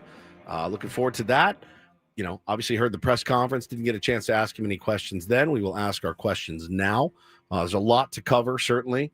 Again, hasn't managed the game yet, so I don't know how rough I'm going to be on him. To be fair, we didn't get a chance to ask questions is inaccurate. We did not volunteer or raise our hands or get the microphone to ask questions. It was right in front of you. You could have asked a question. So could you As could have I. Every other TV guy did. They did, and I started feeling a little like I should do something. But then I thought, no, we're going to probably have him on later in the week, and I'll save my questions, Okay. which I did. And I have some good ones. Oh, okay. I mean, we'll be the judge of that. Fair enough. Right. Can't just say you have some good ones. Want to run them by me? And I believe I have some good ones. And there we go. Darnay asked a great question. Jake asked a great question. John Howard asked a question. Julian Delgadio asked a question. And here the three of us said, the three stooges, literally sitting there doing bits the whole time. They passed the microphone around. Bob Scanlon didn't ask a question. He did not, actually. So I felt okay. Where Bob goes, I go. That's true. It was good to see the scan man there. I was going to comment that the picture of Craig Stammen made him look like Matt Damon, but John Howard took the question from me. So he sure did. He sure did. I did enjoy the question about Stammen being a winning 45. That's pretty good. So the scouting scale, it goes 20 from to 20 to 80. 80. 45 is kind of a below average in terms of talent player. Right. And AJ that's how he evaluated Craig Stammen. He's not particularly good, doesn't throw particularly hard. he's a winning player. He's a winning 45. What can he say? He laughed about it and actually got AJ in a pretty good mood when he asked that question. Darnay did mention the 4 home runs. Can we bury that now? Is that like he gave up 4 home runs consecutively? I remember it. I remember exactly where I was when I saw it. I'll never forget it, ever. But are we gonna be done with it now, right? Yeah. Because it's like a dead horse at some point. We look, his numbers. They're career pretty good. Winning record, ERA in the mid threes. Yeah, 3.54 with a 55 and 44. I mean, 13 really, years, really solid. Dude. Solid. Better than you, better than me. Inning reliever in his career. To last 13 years in that role, yeah, not an all-star, but a very solid major league relief pitcher. K-Laws wants to know, this is a good question. He said, what's the main gotcha with the hire of Craig Stammen right now? That's a good question. It's lack of experience, and I do feel like the fan base where people are upset because they didn't know he was a candidate, right? Like if Nick Hundley gets hired, are people having the same or AJ Ellis, even who is in the organization as an advisor? But no, because we knew about Hundley. We knew Hundley was interviewing. I think he's a good comp. Good major leaguer, long major league career, no managerial experience. Are people upset because they were surprised by it? That may be it. That people feel like the wool got pulled over their eyes somehow. I saw so many reaches on social media too that, he didn't even want this gig. AJ had to sell him. No, dude. AJ thought he'd be a good manager years ago, started planting the seed, which is what you do. And Craig was like, bro, I got 4 kids. It's not going to work for me. Think about it. Can you talk to your wife? Like, if you've ever been a recruiter, I don't close a guy on the first call. I close him 3 years later sometimes. That's how it works. And sometimes those are the best guys because they've actually taken the time to go through all of the different things. They've talked it over with their wife. They have gotten the okay to do it. And listen, I mean, the family part of it is important to Craig Stammen. Very important. And he needed to get that buy-in. That buy-in, Ben, probably took 3 years to do, to get. If you dislike AJ Preller, you go. Yeah, if you dislike AJ Preller, that's an easy one. This is an inside job. Yes, man. Correct. Who's not going to challenge Which AJ. is fine. You're not going to change your mind. It's an uninspiring hire that no one around baseball cares about. If you're an AJ fan, you go, this was a masterstroke by AJ, keeping it under wraps.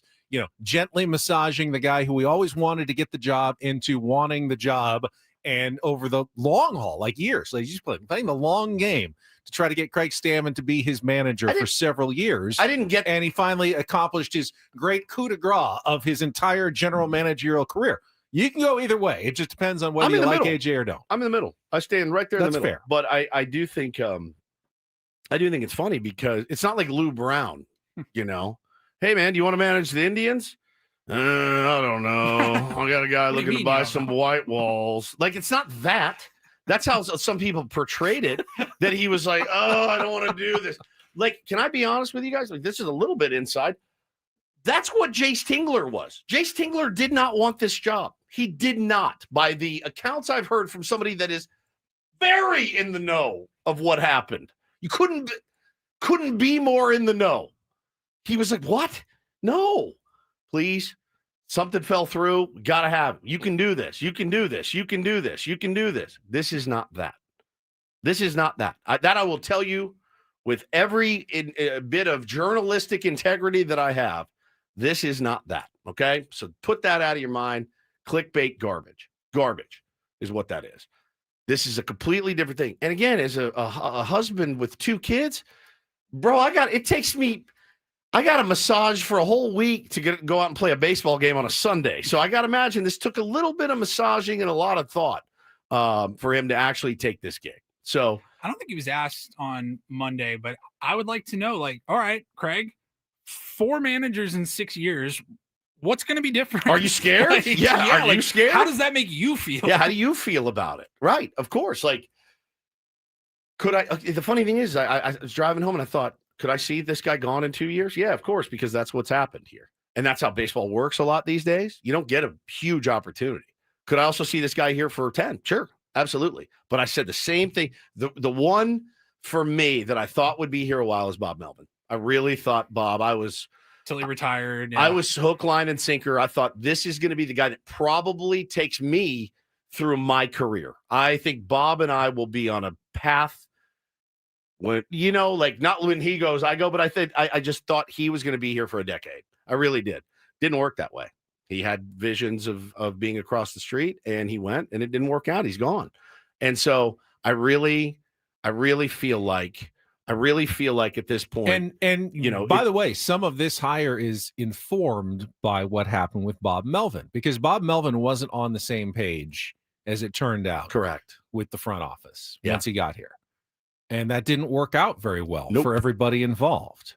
So now the response is, let's find someone who's more connected with our front office. In fact, the last 2 managers both worked in the front office before they took over as the manager. There's your through line. There's your thread. There's your thread. Bob Melvin was not a yes man.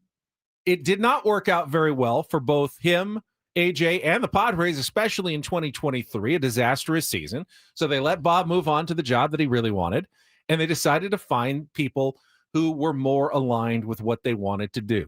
And from all accounts, it worked pretty well with Mike Schilt the last couple of years. Sure, no doubt. And they want to keep that going. And Craig Stammen, who has worked closely with Mike Schilt, will be mentored by Mike Schilt. He didn't use that word specifically, but he's going to lean on Mike Schilt as a resource going forward. You're not going to see major changes. I would imagine like spring training will pretty much be run the same way Mike Schilt did. The schedules, everything like that, cut and paste, for next year. They're not going to make major changes from what Mike Schilt did because they like most of what Mike Schilt did the last couple of years. Yeah. And we'll keep that with Craig Stammen going forward. Again, you can like it or not like it. Not going to say that I am right and you are wrong. No. I believe Craig Stammen will be a good manager. I don't know that I'm right, but I do believe that he will be. I don't think less of you if you doubt Craig Stammen will be a good manager. I think the person, though, gives him a real good opportunity to succeed in this job. The person that he is. The person, the temperament for sure, the communication was just based on past experience. That's what I'm looking forward to. We'll get our first chance to do that here in about 20 minutes. But switching gears quickly, I've got to give you some credit, Benjamin. Me? Was it Monday? I guess it was Monday. Was that when we had the discussion, or was it last week about the new show on Apple TV called Pluribus? Monday. Yeah. It was Monday? God, it seems like a month ago. So We had Craig Elston on. I think he mentioned it as well. His new show. I didn't. I wanted to mention it with him. I texted him afterwards and said, I didn't have time. I wanted to ask you about Pluribus. He texted me back and he goes, amazing, right? And I said, yes. I've watched the first 2 episodes. I absolutely loved it. So I read the description. I have no idea what it means. And I see it pop up and I go, oh, and then you tell me there's some sci-fi. And I said, all right, well, I'm going to take myself out of it because I'm not a sci-fi guy. And then I'm telling you, I looked at it and I said, all right, I may give it a shot. And then I got a text from our buddy, Justice Parman, who is a brilliant, brilliant mind and huge Padres fan. And I love Justice to death, and graphic, brilliant designer and director and all. He's just a very talented guy. He goes, Woodsy, I've got family members like you. They don't like sci-fi. So it takes them out of the running for a lot of the things I'm interested in. He goes, this is one I'm going to give you my full endorsement on. Please give it a shot. There's only 2 episodes. Watch it. Thank you, Justice. And he goes, I got friends that work on the show. I said, okay. So I put it on. And within 10 minutes, I went, oh my God. And I texted Ben and I go, dude, I am puckered right now. I am literally puckered. I'm terrified, a little bit terrified. Hannah's asleep. Kids are asleep. It's pitch black. I'm watching on my phone. It's so good. It's so good. I fought through, I guess, for me, the weird concept and the, what's happening? Right? Like the inexplicable. It's incredible. It's so good, in fact, that I'm seriously debating, and I know I'm not going to be able to do it because they're doing the thing where they release it every week. I like when they throw out the entire, here's the whole buffet, buddy. Eat up. So I can take it at my gorge. I gorge yourself. I just like a whole gallon of ice cream. I like that's how I prefer to consume my shows these days. All right. So I want to try to sit on it until it's over and then binge watch it like when we're on, vacation. So you watched 2 episodes. I watched 2. Let's say there's 10 episodes. You want to just stop now for like 2 months and then wait until I want to, but I also want to be in the know. If Ben's like, "Oh, did you see the latest episode?" I'm not going to be able to. I just said it out loud. I can't do it. It's got its hooks in you. It is so good. It's so well done. So I highly recommend. Me, I don't like sci-fi stuff. I really don't. Don't like aliens. Don't like any of that stuff. It's not for me. This is for me. It's really. What's the girl's name? Ray Seahorn is the actress. She is unbelievably great in it. Unbelievably great. She was in Better Call Saul. Better Call Saul. Kim Wexler, the attorney, female attorney. The premise is absolutely insane. It's insane. But honestly, I was watching this, would I like it if anybody else was in it? I don't know. She's that good. It's such a good show. So I highly recommend, if you have Apple TV, watch Pluribus. It's like, I know, isn't it great? It's so good. Paulie, you haven't started it yet? No, I'll probably start it today. I just know it in the afternoon so you don't get scared like I did. I kept looking around like are my kids gonna walk and stand by my bedside? And I'm assuming they're close to an hour, 46 minutes. Okay, so yeah. I'm like, do I have 2 hours right now devoted to whatever chaos is coming my way? No, yesterday I didn't. I wasn't in the good headspace. I didn't want to, because I'll get locked in. I know I will. It's so good. She's incredible. Incredible. We can't even oversell her performance, is how great she is. So that is what I wanted to mention. That thank you for the recommendation. You're welcome. Finally, my first one, and maybe like 8 years. Got one that Woodsy seems to enjoy. It's so good, man. You guys will love it. You guys are absolutely going to love it. So again, you got to get Apple TV, but it's great. Yeah. There you go. All right. Let's take a little time out. Want to make sure we have plenty of time for Take on Woods, and then Craig Stammen's going to join us. So if you'd like to be our contestant for our musical trivia challenge, try to qualify for the Sammy Hagar tickets in Las Vegas and the 2-night stay, 833-288-0973, 833-288-0973. We'll play our game, and then we'll be joined by the skipper of the San Diego Padres. Quick message, though, this holiday season, too many San Diegans will go hungry. Join 97.3 The Fan and support the San Diego Food Bank. Donate food directly online through our Odyssey San Diego Food Fund, where every donation helps feed local families. Go to 97.3thefansd.com and give today. We'll be back after a check of traffic here on 97.3 The Fan. First, though, sdfatloss.com is the place that I went to lose the weight. It was 2 summers ago. I was skeptical because I had done other weight loss programs in the past. I had even lost weight on other programs, but I was never able to keep the weight off because when you ask you to eat 5 bars, like snack bars a day instead of meals, and then you stop eating them, you're just bound to gain the weight back at the end of the program. SDFatLoss.com is different. It's based on real foods. I ate a lot of chicken and steak while I was losing on the program, some vegetables. Ate what I liked, just ate them in the right amounts at the right times, and I lost weight fast, up to a pound of fat per day, 10 to 20% of my body weight in just 60 days. You can do the same by getting your free consultation now at sdfatloss.com. And if you sign up right now, take advantage of the huge holiday sale, get over $400 off. Lose 10 to 20% of your body weight, $400 off by December 31st, and do it without exercise or injections. Other people have done it in this building. Other tier ones have done it, lost tons of weight. You could be next. Just go to sdfatloss.com. That's sdfatloss.com. Results may vary.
Hey, player, this is all yours.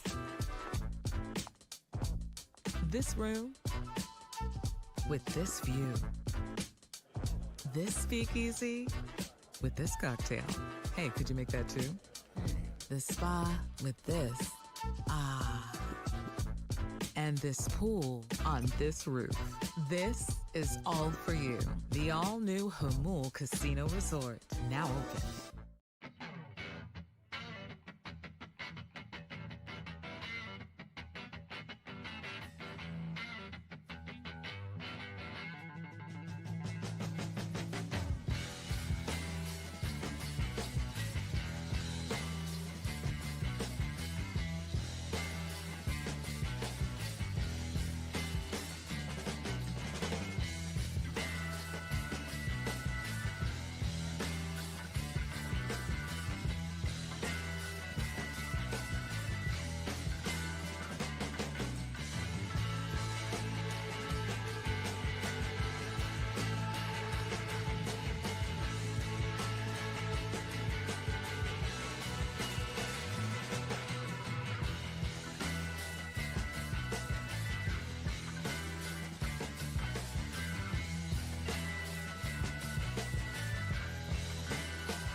Love San Diego.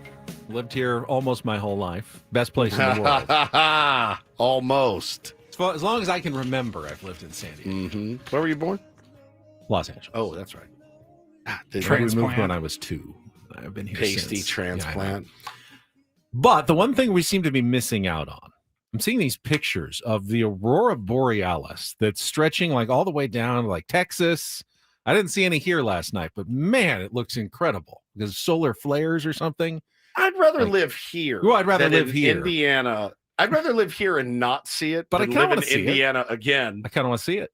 There's pictures. That's There's pictures. Yes, but wouldn't it be different? Guys walking outside and seeing the red lights dancing all over the. But then you look around on 3 days from now, and you're like, I'm in Indiana. I'm in Muncie, Indiana. I get it. Yes. But that 3 days I had was long term. Yeah, saw them a year ago. Similar, I think it was as like a solar storm or something that they called it, and they were beautiful pictures. Seen as far as like I think even like Mexico, you could see traces of the Northern Lights. It wasn't the same. It wasn't like being in Alaska or anything like that. But it was cool to be able to drive like 40 minutes out and to where it was dark enough and you could still see like little traces of it. Yeah, the magnetic poles are shifting. Are they? I don't know scientifically how it works. Yeah. I heard solar flares. Take your word for it. They're supposed to be even more beautiful this evening also. Not here, though. We're a little too far south. It's all right.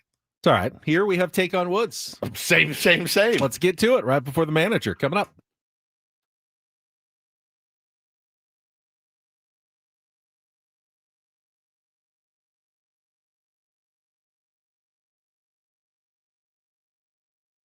Take on Woods brought to you by Bay Alarms, security and fire alarms for every business. We got you, and we got Matt as our contestant this morning. Hello, Matt. How are you? Good morning. I'm doing great. Oh, I like your enthusiasm. All right, let's see if we can hook you up. If you can beat or tie Woods, we'll put you in our grand prize drawing for the 2-night stay in Las Vegas at the Park MGM. 2 tickets to see Sammy Hagar at Dolby Live at Park MGM on March 20th, and a $100 gas card. Get your own Sammy Hagar tickets at Ticketmaster.com. Here are your categories today for your 5 questions of musical trivia. We still have Bye, Bye, Bye, 5 song titles and artists. The second word is by, so blank by blank, essentially. Where's the Fire? 5 musical artists and bands and song titles with the word fire. And speaking of fire, our new category is Fire Enders, all 2-second songs, and they all end with the word fire. So Bye, Bye, Bye, Where's the Fire, or Fire Enders. Matt, what would you like to play? Fire Enders. All right, we're going back to the 2-second songs. I think this is the second straight day. Paulie's put together some new ones. We've got 60 seconds. Paulie will play you music. Each song, you need to give me the title and the artist to score the point, and then Woods will go, and we'll compare the scores. You can always pass, and we'll come back to it if there's time left on the clock. Remember, the last word of each song title is fire. You ready to go, Matthew? Yes, sir. All right, Matt, 60 seconds on the clock. The category is Fire Enders. Your time begins when Paul plays our first song. Good luck. Let's take on Woods.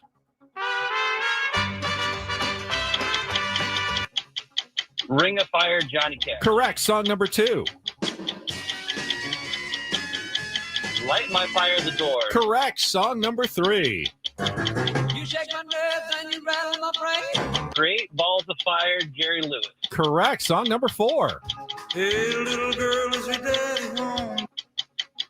Oh, that's Bruce Springsteen. I got to think of the name, so let's pass on that. All right. Song number 5. I can see no horizon underneath those blazing skies. St. Elmo's Fire. Okay, let's go back. Okay, go back to Hearts on Fire. What is it again? Yeah, so that's Hearts on Fire, Bruce. That is incorrect. That's not the title. So go for the last one, the artist. Okay. St. Almost Fire. Quickly. St. Almost Fire, Man in Motion by John Parr. That's a tough one. So close. You only got 3, and you were so close to 5. I wonder if that's going to be enough, though, at least for a tie. Let's bring Woods back in.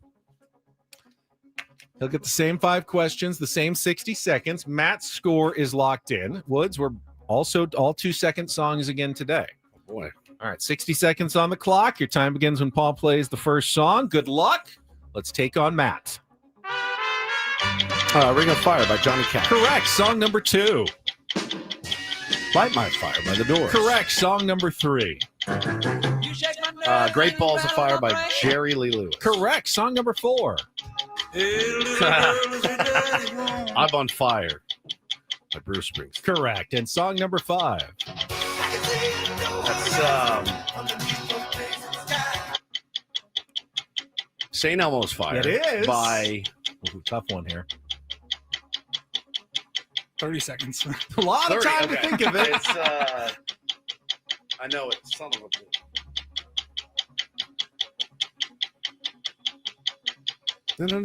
a fudge. Eric Carmen. Oh, not bad guess. John Paul. Damn it. But a 4-3 win would sneaks it out. Tough one for Matt because he got Bruce Springsteen, but he said Hearts on Fire instead of I'm on Fire. And he also, like you, got St. Elmo's Fire, but could not think of John Paul. John Paul. Bit of an What did unknown Eric artist. Carmen sing? Hungry Eyes? Hungry Eyes, yes. Sound the same to me. Same sort of era. Yeah, Fire Enders was the name of that category. Fire Enders. Some good ones. Opposed to Fire Starters. All right, let's take a time out. When we come back, the manager of the San Diego Padres, Craig Stammen, going to join us for the first time coming up next year on 97.3 The Fan. But first, my beloved Eco Water. Let me tell you all about it. If you haven't heard me tell you all about it and how great it is for many, many years, hopefully many years to come. Very excited that we have the Eco Water system in our home. These guys have been doing this for so long, been doing it since 1925. They patented the first self-regenerating water softener because hard water is a problem, and it's certainly a problem on your pipes. You can end up having to get an entire whole home repipe because of the hard water, wrecks your plumbing, your appliances, your water heater. Trust me, it's such a nice thing to not have to worry about that. When I finally replaced my shower head, my green gunky shower head, I look at it now every single night and I go, look at this thing. It's perfect. It's because of the Eco Water system. Also, the water that you get every day, which is so important for you and your family, your pets. Make sure it's the best that you can possibly get. That's exactly what they deliver. The reverse osmosis system gives you bottled quality water straight from every single tap in your home. You add the alkaline filters, your hydration gets a healthy boost. Everything tastes better in our house. When your water is this pure, you can taste the difference and you can feel the difference. Your skin feels softer. All of us have showered in hard water before. It's not great, man. Feels like you got to scrub to get all the soap off. Try the Soft Life in alkaline water, now just $9.95 a month. And again, remember, you don't have to get the big jugs delivered from the Big Jug Company. Leave them sitting outside in the hot sun. Drag the big jugs inside. This is that. It's just turn on your faucet. It's there. Try the Soft Life in alkaline water now, just $9.95 a month. 760-350-3338 or visit ecowatersocal.com. Let them know Woodsy sent you. Not everything in life should be hard, especially your water. Keeping it soft since 1925.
Hey, player, this is all yours. This room with this view. This speakeasy with this cocktail. Hey, could you make that too? The spa with this. Ah. And this pool on this roof. This is all for you. The all-new Hamul Casino Resort, now open.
Days have been a bit of a whirlwind for our next guest, so let's not keep him waiting any longer. Let's get right to our David P. Shapiro fan hotline, where we are joined here on Ben and Woods by the new manager of the San Diego Padres, Craig Stammen. Craig, congratulations. It's great to have you on the program, and welcome, I guess, back to San Diego, although it kind of feels like you never left. Yeah, thanks a lot, and you're right about that. It feels like I never left, and it's kind of an extension of where it started back in 2017. Definitely in a much different role right now, and excited for that challenge in this spot as manager of the Padres. When do you think it's really going to sink in? I know putting the jersey on. Now, I noticed you went away from 34 and went to 14. Was that a conscious decision, or you just take what they gave you? You know, when I signed first here as a minor league free agent, I took what they gave me because I was just happy to have a locker or a jersey in my locker. This time around, it was a conscious decision. One is, you know, Michael King's worn 34 the last 2 years and done it very well. It made it look a lot better than I did. And, you know, there's hope, you know, for me that he comes back and can keep wearing that number 34. So that's one part of it. And then 14 was a number I grew up wearing as a kid. I played, you know, football, basketball, baseball. 14 was my number. So I thought it'd be fun to kind of go back to those roots and wear the number that I, you know, grew up when I first started loving baseball wearing. Well, you've already made your first mistake as a manager. I mean, what you should have done, you take 34 and then you sell it to Michael King when he resigned. You could have made a fortune.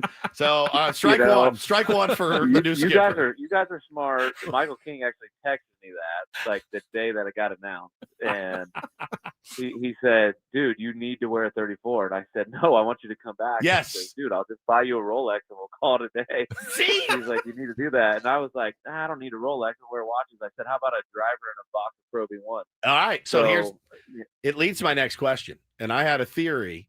I had a theory last week because we know what your handicap is, and you're basically a scratch golfer. And I said to Ben, if he's a scratch golfer at the end of the year, we may have a problem here. I don't know that you can do. I'm going to need you to add 7 to 8 to 10 strokes because, you know, you got to be in the clubhouse poring over numbers and you know, managing talent and all, winning baseball games. Craig, do you think you can do? Do you think you can do both? Is what I want to know. I'm gonna sure try. You know, we've had a lot of we've had a lot of presidents in our country that That's true. Have gotten their handicap in a better spot That's while true. being president of the United States. But I don't know if that's a you're good right. thing. Like, That's kind of what I'm saying. no, 4 kids, managing the Padres. Yeah, my golf game's going to take a hit, no doubt about it. We'll see how good I really am if I can just play, once a month and it's still pretty good, but we'll see. That's what we wanted to hear, by the way. That's the right we answer. got spies everywhere. Our buddy Zach at San Diego Country Club gave us the lowdown on your game. So, yeah, we're doing all of our homework here. I think we're talking to Craig Stammen, the new manager of the Padres. I think one of the most fascinating parts of the whole hiring process was how you started as part of kind of the interview committee, asking questions of candidates before AJ, as you said, kind of talked you into switching to the other side. But before you switch sides, I wanted to know, what kind of questions were you asking of the other potential Padres managerial candidates? My mind is in such a different place than what it was 3-4 weeks ago when that process started. I don't even know who that person was back then. It's crazy, how things change and like what you think the next 3 weeks or the next month or the next year or the next 5 years look like for your life, but it has changed dramatically. And honestly, I can't remember one question I asked on any of those interviews, but I do know, like, we had some great candidates, and I was all in on us trying to find the best manager for the Padres. And, that's kind of those conversations, like with AJ and just like breaking down how the interviews went and all that stuff was where he felt like he had his ability to pitch me or sell me the opportunity to interview and be a part of that process. And it wasn't just like oh yeah, you just talked me into this. Okay, I'm in. There was a lot of going back and forth. There was a lot of him being a salesman, a lot of him believing in me in a way that maybe he believed in me more than I believed in myself at that point. So, credit to Josh and AJ for, being those people that believed in me in that way. And then also like kind of offering like, a way for my family to be a part of this and be a part of the plan of the next 5-10 years of the Padres, of it being a decision that we can look back on and say that was the greatest decision we ever made as a family. So it was just such a different thought process and, something that wasn't on my radar, for a long time. And then all of a sudden it was, and, we had to make a very informed decision to say yes to the Padres, which it ended up being rather easy once we, laid everything out and got things in order. Well, now that everything's in order, you got your number, you got your jersey, you start implementing plans. I wanted to ask you because I think one of the main topics of conversation on this show, at least last year, and among the Padres fan base too, was the offense, right? And you look down, you look at the numbers and how the numbers ended, 28th in home runs, and you look up and down the lineup and go, something doesn't add up. It doesn't jive with the talent that we have to be near the bottom offensively. So, you're a relief pitcher. Now you hit, I think, 212 in your career. Not bad. It's actually not bad. But I think you're sliding me on that. I think I hit better than that. Did you? Okay. I thought I looked it up. It was like 218. My bad. 218, 220. Oh, maybe 220. I think that sounds about right. And that makes all the difference. When Andy Green was the manager, we always joked, he's like, I got to give you more at bats so that you have a lower batting average than I have in my career. It's a good idea. And then I kept getting hits, and he's like, all right, we got to stop that. Well, and so you were a relief pitcher, and I know you remarked in your press conference too that just how few of you have been given this opportunity. So is it something where you come in and you go, look, I'm going to defer to the experts, the offensive experts, whoever that may be, that you guys end up hiring, and they're going to get, sink their teeth into it. What is kind of your role as a relief pitcher, now manager, on improving the Padres offense? Yeah, that's a great question. And it is a lot about relying on the experts and hiring good people and then empowering them to do their job efficiently and with some freedom. Once we get that hitting department, dialed in, then it's about like creating processes, that will take us through the season. And those processes, we commit to those processes. Hopefully we see daily improvement, and daily improvement hopefully leads to success and more wins on the field. So that's kind of the process that I see. Like, I'm not going in and working on hitting mechanics with anybody.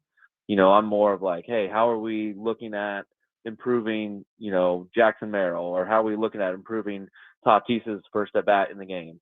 How are we maximizing Manny Machado so that he's the same player in April as he will be in September and October. So like just kind of having those big picture ideas and then allowing those guys to dive in and be experts and be great at what they do. And then also like partnering with the players too and challenging them to try some new things and be creative and not just be like I'm good where I'm at, but have a little bit of a growth mindset of like, hey, maybe I can get just a little bit better at this one area of my game. So that's kind of where I fit into that picture. And I think the biggest part of that is I know a lot of these guys already, and I can have those conversations a little bit quicker than what maybe someone that's new to the organization would be able to. Yeah, I mean, and there's so many questions about that too, and we've talked about it too. Working with guys. If I was Ben's boss, I don't know how that would go, Craig. If I'm being honest with you, I don't know that I could do it. I mean, but those are relationships that you already have. I kind of do feel that it does give you a little bit of a leg up. But when it comes to Petco Park's such an interesting place. It's an interesting place, probably great for a pitcher, sometimes not so great for a hitter from that perspective. But, the analytics in baseball, obviously it's a buzzword. I don't know that half the people can actually say what analytics are. They just use it. Some are like spooked by the word entirely. Where do you stand on that buzzword of analytics, and how much will you embrace that to maximize what Petco Park can be for our players? Yeah, we've got a great department, research and development department, analytics, whatever you want to call it. People that are diving into the numbers, diving into the, biomechanics and the strength and conditioning, all that kind of stuff works together. We're always constantly looking for that one avenue to make one of our players just a little bit better, or, make a process within our team just a little bit better that gives us an advantage on the field. Obviously, Petco Park is an amazing stadium, the best stadium in the big leagues. But it does offer some, struggles for the offense a little bit, when the ball gets up in the air at night. However, there's some home runs. There's still home runs hitting this ballpark. Yep. And, we've got to embrace what this ballpark brings to us. And I know we had the kind of saying of Petco Park hitting last year, and we've still got to embrace that idea of being able to hit in this ballpark and not use it as a crutch for struggling. So I think there's some things that we can dive into and look back and see what's the best way to create offense in this ballpark and to score as many runs as we can. And you can score runs in many ways, and we're going to figure out all those ways to do that. But, the other teams that come in here and hit against us, they're not, maybe they are complaining about it, but they're also trying to score runs too. And it's just, if we can score one more run than they can. Talking to Craig Stammen, manager of the San Diego Padres. And Craig, over the years, chatted a couple of times, usually, when I had a camera in the clubhouse asking you a question, but it confirmed what everybody always says. You are almost impossibly nice. But to be a manager, are you going to have to set that aside at times? Like when you're arguing with an umpire, do you have that in you? And what's your plan for that? Yeah, I'm going to always rely on that niceness. There's people in my life that would argue that point. Okay. I'm not a perfect human. We'll never be a perfect human. I think part of this job is being able to have tough conversations. But if you can do it with honesty and integrity, that might come across as nice, but you've got to tell the truth, which may not be come across as being such a nice guy. I think this role, there's an opportunity to, steer guys. And not push, maybe not the right word, but steer them in the right direction, to challenge them to have a growth mindset and to see hey, where can I improve my game instead of just staying still. And I think, whether I'm nice or not, who knows? I'm going to do it the way I know how to do it, be myself, and then have those conversations the way I normally have those conversations. Hopefully I get better at them the more I do this job, and then we'll go from there. And if you guys still think I'm nice, that's a good thing. Yeah, I mean, and like I said earlier in the program, Craig, I said, at the end of the day, I think a manager is ultimately these days, and really in the course of baseball history, you're kind of judged on wins and losses, and the culture that you want to establish and continue to grow. Because I know the culture has been good the last couple of years. I do know that. I mean, we've experienced bad culture here. I know that you've probably experienced bad culture in a locker room when you played. The difference, certainly. And I think you're going to bring a lot to the table in that respect. One thing last year that I noticed is I saw kind of a small ball mentality. And you saw it a little bit in the playoffs, weird kind of sacrifice bunts and people kind of getting excited about, sacrificing for their teammates. And that's all well and good. I get it. Certainly there's a time and place, but your kind of philosophy on guys like Jackson Merrill, guys like Manny Machado, Fernando Tatis Jr., like those are the big dogs. Like you need those guys to go out and eat, and drive in runs and hit doubles and home runs and things like that. Kind of where do you stand on the small ball mentality? Now, again, I looked it up. You have 12 sacrifice bunts as well, just so you know in your career. But you were probably asked every single time to do that. Yeah, if you're a bad hitter, you get asked to bunt. I'm such a great bunter. I'm such a great bunter. You have no idea. That's how bad of a hitter I was. So I get it. Yeah, that's why I was a pitcher. You know, eventually it was a bunter. So yeah, the way I look at that, like we've got great players. We got to allow those players to be great. And there's certain players in our clubhouse that love those moments, love those opportunities to change the game, and we got to allow them to change the game.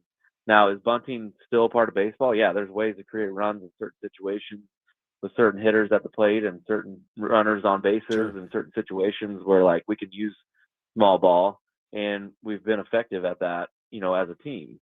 But I also think like we can take some opportunities to take some shots and hopefully improve on that. You spoke about the home run, where we ranked in the league in home runs, and I think we all agree we got the talent on the team to be better than that. And we're going to work to see what's best for our team and create an offense that's best for our personnel, and manage them that way. And, hopefully that leads to us being a little bit more productive on the offensive side. Craig, really appreciate it. It was great to get a chance to talk to you here for the first time. Hopefully it won't be the last time. I'd love to have you on as often as possible through the upcoming season. Better not be the last time. I know. Before we go, though, Woods has one last question because he was struck by one thing in particular at the news conference. You remember what it was? Oh, very much. I've got a 7-year-old boy and a just turned 5-year-old boy, and I stared at that sounds weird to say I stared at your children, but I watched your children watching you in the press conference. And I also noticed how well behaved they were. And I wondered, what sort of sedation do you guys use in the Stammen family to sedate two boys, by the way, that sat there? I wish you guys could have seen them the 20 minutes before they walked into that interview room, because it was like WWF with the ownership in the boardroom. It was crazy. And my brother, my little brother, he's got 3 kids of his own. He brought a bunch of Smarties. So they were sedated with Smarties, sugar, candy. You went the opposite way. Okay. Yeah. All right. So we kept them satisfied, put it that way. And they did a great job. They did. Maybe that's all the days that we've gone to church together. We made them come along with us. So, yeah.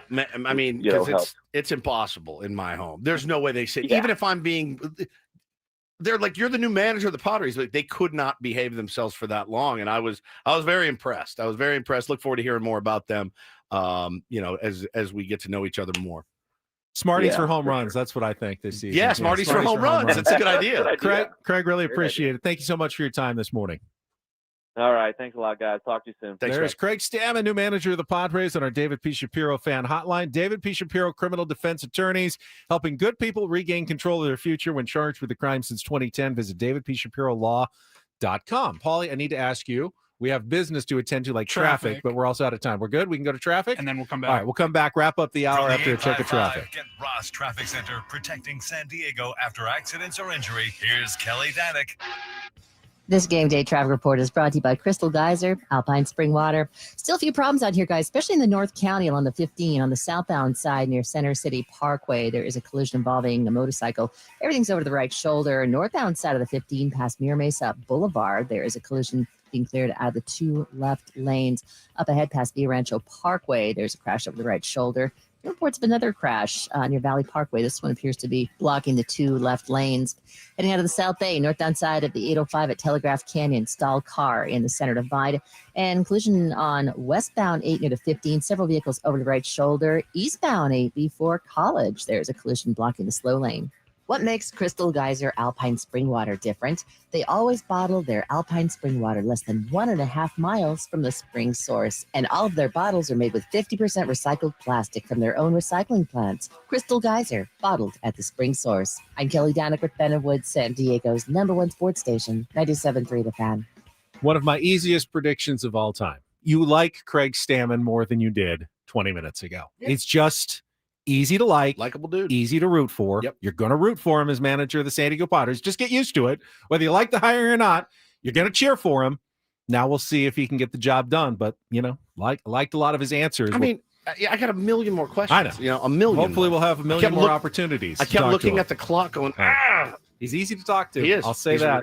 Very we'll easy come to talk back. We got our biggest fan announcement when we return, plus a Reindl report with Paulie Reindl. All ahead. Final hour of Ben Woods on the way on San Diego's #1 sports station, 97.3 The Fan. Do not go anywhere.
Just after 9 o'clock here on 97.3 The Fan, which means, before we do anything else, it is time to announce today's first biggest fan. If you hear your name called, you will have 10 minutes to call us back at 833-288-0973 and qualify for the grand prize, 20 tickets for you and your friends for a night in our Odyssey Suite at Petco Park for a Padres game this upcoming season with all the fan staff. You can still register your name at 973thefansd.com/biggest fan. But right now, 10 minutes for Rebecca Taylor from Alpine. Rebecca Taylor from Alpine. You are on the clock now. You have 10 minutes to call us at 833-288-0973 and qualify for the grand prize drawing. I'd like this in the chat very much by Steve Davis, 1972. I'm assuming 1972 is the year of Steve's birth, which would put him at about 53 years old. Measured take care. I like this a lot. Seems like a take the job seriously, take yourself lightly kind of fellow. I like that. I didn't think of that until he said it, and I agree. I agree with that. Now, somebody also said, let's see how he acts in June after 6 games, if they lose 6 games in a row. Absolutely fair point. Absolutely fair point. This is what I want to get deeper into things with Craig Stammen. Like he's been on some bad baseball teams. He was, though, on those bad teams, he was kind of the guy that kept things positive and kept guys together. By all accounts, again, for everyone that he played with has said that. I'm looking forward to sitting down at spring training with him. I'm looking forward to sitting down with the guys, right? And by the guys, I mean Manny, Xander, Jackson. We never get Tatis anymore, but, those guys. All right. For you, Jackson, this is now your second manager in 2 seasons, right? That's tough. Manny, this is like your 4th manager. Xander, this is like the 5th manager you've played for in your career. Your thoughts. What do you think? How is it going? What's the difference? And you can also get a little bit of a sense of things when you're out there watching it. So I'm interested to see that part too. But again, for now, this is all just, hey, here's the new manager. I'm going through all my interviews and doing my thing. What's going to be for him that moment when it hits him, when he's like, oh God, I actually have to do this now. It made me think, and I'm going to be honest, and I want to get your opinion and Paulie as well. I don't fully trust someone who can't be genuinely self-deprecating. 100%. Woods, you're very self-deprecating. 100%. I have to be. I can be self-deprecating, not as often maybe as you do. Paulie, you do it a little bit as well. Got to. But people who can't do it. I don't get it, man. How do you live life? Or people who do it, but you can tell they're uncomfortable doing it. I am suspicious of that sort of personality. I'm suspicious of that personality and people that don't curse, which is why I've actually made you curse a little bit more over the years. Because if you curse in my head, you've cursed on live streams. I have. You've cursed. He cursed. I'm not morally He cursed in opposed Philly, to it. didn't he, Paulie? Oh, my God. Wow. I've never heard cursing like that. He cursed more than I cursed in Philly. I've never heard it. I think it's Philly. You set foot into Philly, you have to do it. I don't want to get into the habit of it, considering the jobs that I have. Correct. I don't want to accidentally say something that seems very natural. So as long as I keep it from seeming natural, I'm okay. Yeah, But you're not. You definitely don't over curse. Right. It's great when you do. Oh, I love it. Delights me so much. I don't get the sense that Craig Stammen's an over cursor either. I don't think so either. I feel like I'm gonna have to clean it up around him a little bit. But no, I thought he came off well. The people in the chat said, yeah, Ben, you kind of nailed it when you said, yeah, he's an easy guy to root for.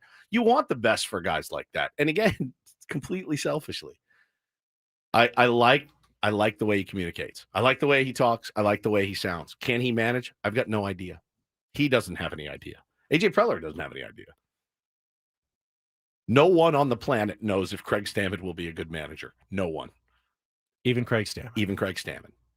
No one on the planet knows if Tony Vitello is going to be a good manager. No one. He was in college. He has that experience. He managed and ran a great program in college. But again, the what's the guy? Not Drew Butera, Brett Butera, Blake Butera. If I kept naming names, I was going to get it eventually. Blake Butera in Washington. Will he be a good manager? Does he have enough players to be a good manager? No, nobody knows. Nobody knows. Skip Schumacher was a good manager, proved to be a good manager, did a lot with a little, and we'll see in Texas. Expectations are a little bit higher. and the talent level's a little bit better. So it's going to be a whole new challenge for him. This is the most thankless job in baseball, guys. Don't get it twisted. I would not want this job, Ben, for $10 million a year. I would not want this gig. This is the last gig on the planet. I would love more than anything to work in baseball for the rest of my life.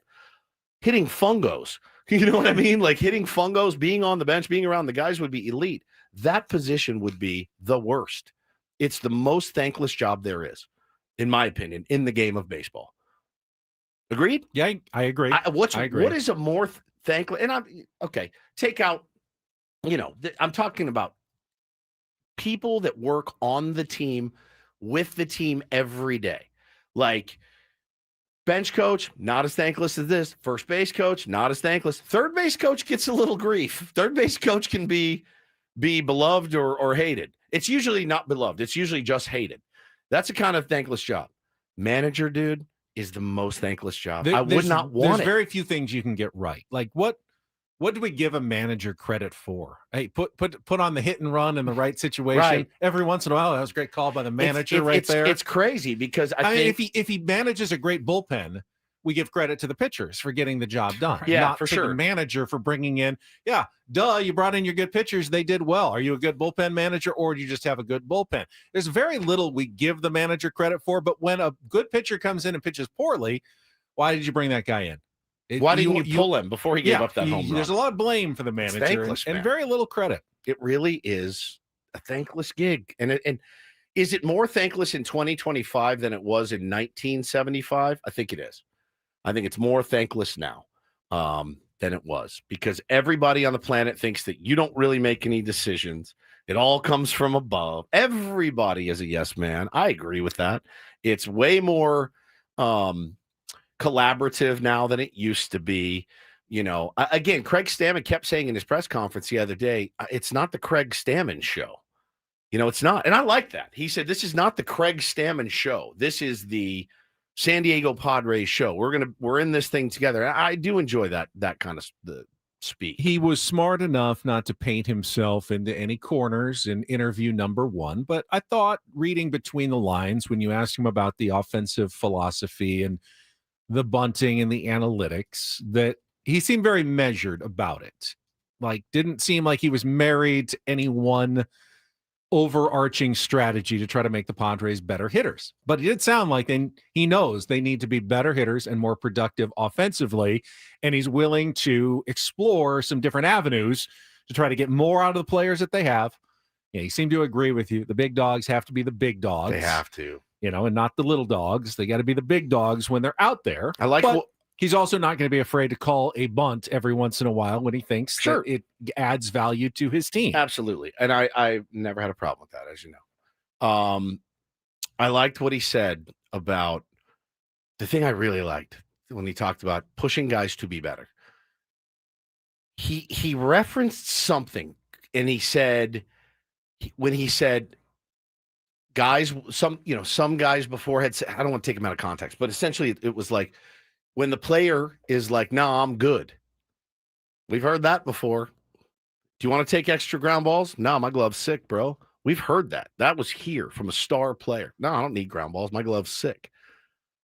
That's not going to fly with him based on what he just said. He wants to push guys to be even 1% better. That to me jumped off the page, right? That's the manager's job. Now, will he be able to do that? We'll see. He hasn't done it yet. I'm not going to scream at the guy. He hasn't even managed a game yet. But if you can truly cut through to some of the guys on this team and get them to push themselves to be better, that's inherently part of the job. And if he does that well, who knows where this thing could go. But I love that. I love that part. Other than that, I mean, again, I thought it was kind of more of the same from the press conference. I came away from the press conference going, all right, great. Let's wait and see. I asked most of the things I wanted to ask. I know some people said, why don't you ask him about who's going to be the hitting coach? Well, they'll announce that when they figure it out. They're vetting candidates, I'm sure, and going through some options that they have, but it's not a question I thought we'd get any answer to. No, I mean, they're not going to tell you, currently interviewing blank, blank, and blank. But I think that's such a big hire. I do. I think that's such a big hire, potentially even bigger than Craig Stammen. I really do at this point, based on, if you're 12th in home runs and you're 15th in slug, that's okay. It wasn't our best year. Dude, it was at the bottom of the league, near the bottom of the league in a lot of offensive categories. You need a dramatic turnaround. So in my opinion, I think that's the hire that could either reel Padres fans back in, if they're out because of this hire, or it's the hire that could turn some people off if it's the wrong one. I really think it's important they hit on this one. The thing is, most hitting coaches are fairly anonymous. Of course. What's their background, though? Honestly, if I've heard of the next one, I'm probably not going to be happy. Does that make sense? You're going to have to do a lot of research quickly. Correct. Hear what people around baseball are saying. Correct. And then I'm going to call Eno Sarris. That's the judgment. first person I'm going to call. He gave me 2 names last week on Twitter. I asked Kyle Bodie too. Kyle Bodie said, I'm under contract with the Red Sox. I can't give you my opinion. So I do think it's important. And I'm not also the guy that's like, do the newfangled thing. I'm really not. This is not newfangled. Some of these approaches and things that other teams are doing, Ben, they've been doing them for a while. And it's working for a lot of them. So I'd like to see the Padres really try to get as close to the cutting edge of hitting and how difficult it is. I'd like to see them nail this hire. I really would. I think it could change a lot. Hey man, by the way, it may take a year. It may take some time to get it going and get guys. I don't think they have a year. I don't think they have a year. I know exactly what you're saying. They have to be able to accelerate that process. Like, do we think? Because I'll tell you right now, if the over/under is set on 90 wins, I'm taking the under as we sit today because of our rotation and because of, there's a little bit better offense, mixed in there than there was at the beginning of last year. But I got to take the under on 90 right now. Today. Yeah, you have to compare the offense to what it was at the end of the season with Ramon Laureano, correct, than what it was at the beginning of the season. I wonder what those splits are. It was definitely better in the second half, but it also depends on who they sign. Are they bringing back Ryan O'Hearn? Are they adding any other bats to the offense? So we don't really know yet. I'm not going to do an over under, but here's the thing: let's say they do win 92 games, right? And they're going to the first round of the playoffs, best of 3 series, because the Dodgers, of course, won the division again. Sure. Are we any more confident? What's different going into the postseason? Because it all comes down to that, game 3 probably in the wild card series again, even if you do win 92 games. Then you split 2 against whoever you're playing. And once again, it comes down to one game and whether you hit in that game and whether you get good pitching in that one game out of the 165th game that you just played. Can you do better than you did in the 165th game you played this past season? Because it wasn't good enough this past season. Yeah, no question. Small sample size. I mean, the good news for him and whoever you bring in, you got nowhere to go but up offensively. Nowhere to go but up. Right? Like, it's going to be... Could be worse. Barely. I mean, it could be barely. And if it's worse, but you have very little to go but down on the other side, pitching wise. Correct. And run prevention. It's going to be tough. Yeah. To do what you did last year. You have to improve more at hitting than you stay the fall same off in pitching. Yeah. And then you'll have a better team next year, which is very possible, but not going to be an easy challenge this offseason. That never is. It's never easy for any of these teams. This hour on 97.3 The Fan is brought to you by SD Collectibles. Get ready, sports and Pokemon collectors. SD Collectibles Card Show is back at Liberty Station with over 100 vendor tables, November 22nd and 23rd. Find sports cards, Pokemon, memorabilia, and more. Visit sdcollectibles.com for info. That's sdcollectibles.com. Spent a little time rehashing our Craig Stammen interview. So we pushed back our Rhino report, but we'll get to Paulie's headlines. Anything you want to tease, Paulie, coming up here? Oh, a couple of firings out in sports that we can discuss and talk about Florida Man. He's back in the news. Yeah, man, that guy makes Florida Man things. Makes a lot of news that's Rhino report worthy. We'll get to all of that coming up after a check of traffic with Benna Woods here on 97.3 The Fan. Another chance for me to talk about sdfatloss.com, and I want to stress the huge holiday sale right now. Get over $400 off, the lowest prices of the year now through December 31st. To learn the secret of losing up to 1 pound of fat per day with no exercise, injections, or surgery, but there's only limited spots for the $400 off. So make sure you act now and set up your free consultation at sdfatloss.com. I don't care that the holiday season is coming up. You can do this during the holiday season. You can even cheat a couple of times. I cheated during my 60 days. I still lost 40 pounds in 60 days with an entire vacation where I just ate my brain out for like 3 days. You can do it as well. No more losing weight, gaining it all back, no medications required. It is just resetting your metabolism and losing weight the right and sustainable way. Thanks to sdfatloss.com. I did it. Crisello, Matt Scraby, Tony Gwynn Jr. did the program. You can do it as well. Be the next success story and lose 20 to 30 pounds or more in just 60 days. You can do it virtually from anywhere. It's sdfatloss.com. That's sdfatloss.com. Results may vary.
Hey, player, this is all yours.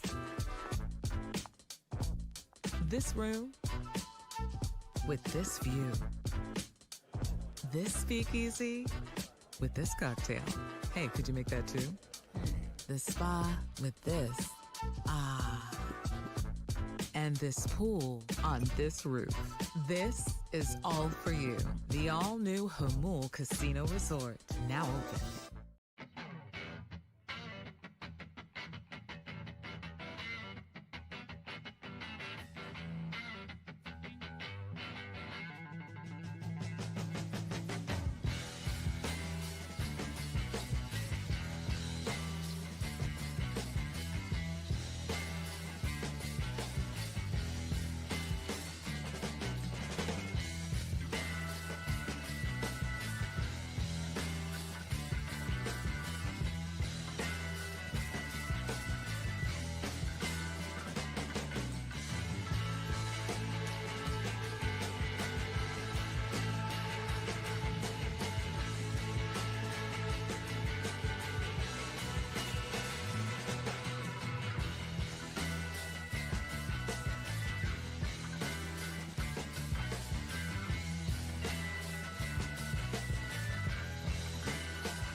You know what? I don't need to wait for the official announcement at 4 o'clock today. Congratulations to Paul Skeens on winning the NL Cy Young Award, and congratulations to Tarek Skubal on winning the AL Cy Young Award. Paul Skeens. Love Paul Skeens. Yeah, I mean, Yoshinobu Yamamoto will finish second, but a fairly distant second. Christopher Sanchez, who was also fantastic this year, will finish third.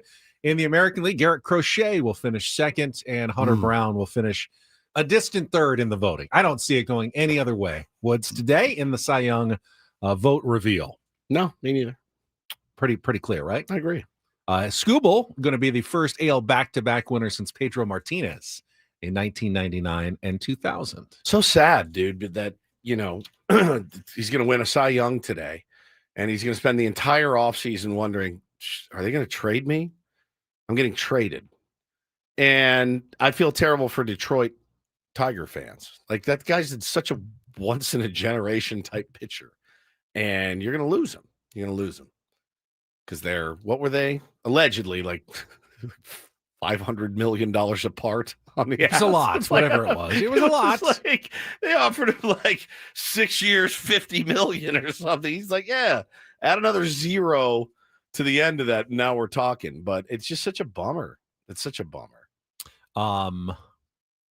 Yeah, I mean, but he's got the leverage. He'll be a free agent next year. Yeah. And then he can pick wherever he wants to go. So one off season of uncertainty.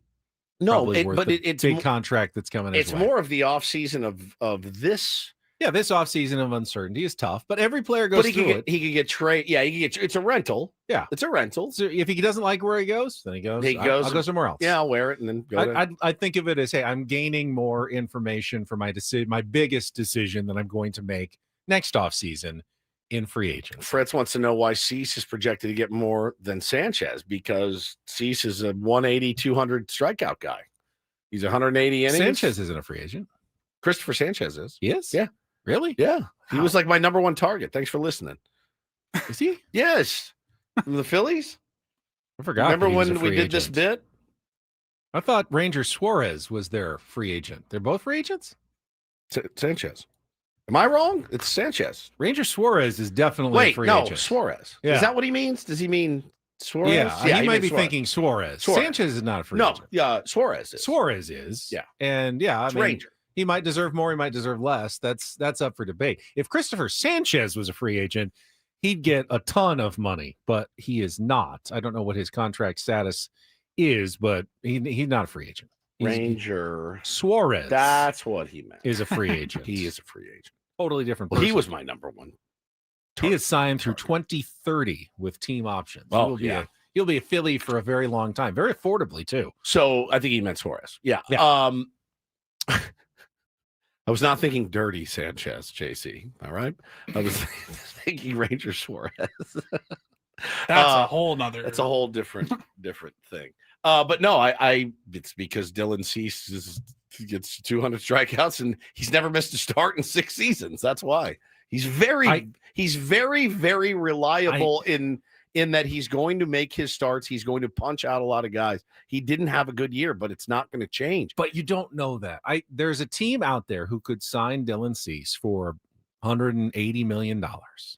Probably more. And he gets hurt in his third start, and he's out for a season and a half with Tommy John surgery. Well, then, because you don't know how much he has left in his arm. By that logic, don't ever sign a free agent. Well, sometimes it's better to get the guy who's already gone through the Tommy John surgery. Sure. His elbow is, rebuilt and healthy and ready to go. He might have gone through Tommy John.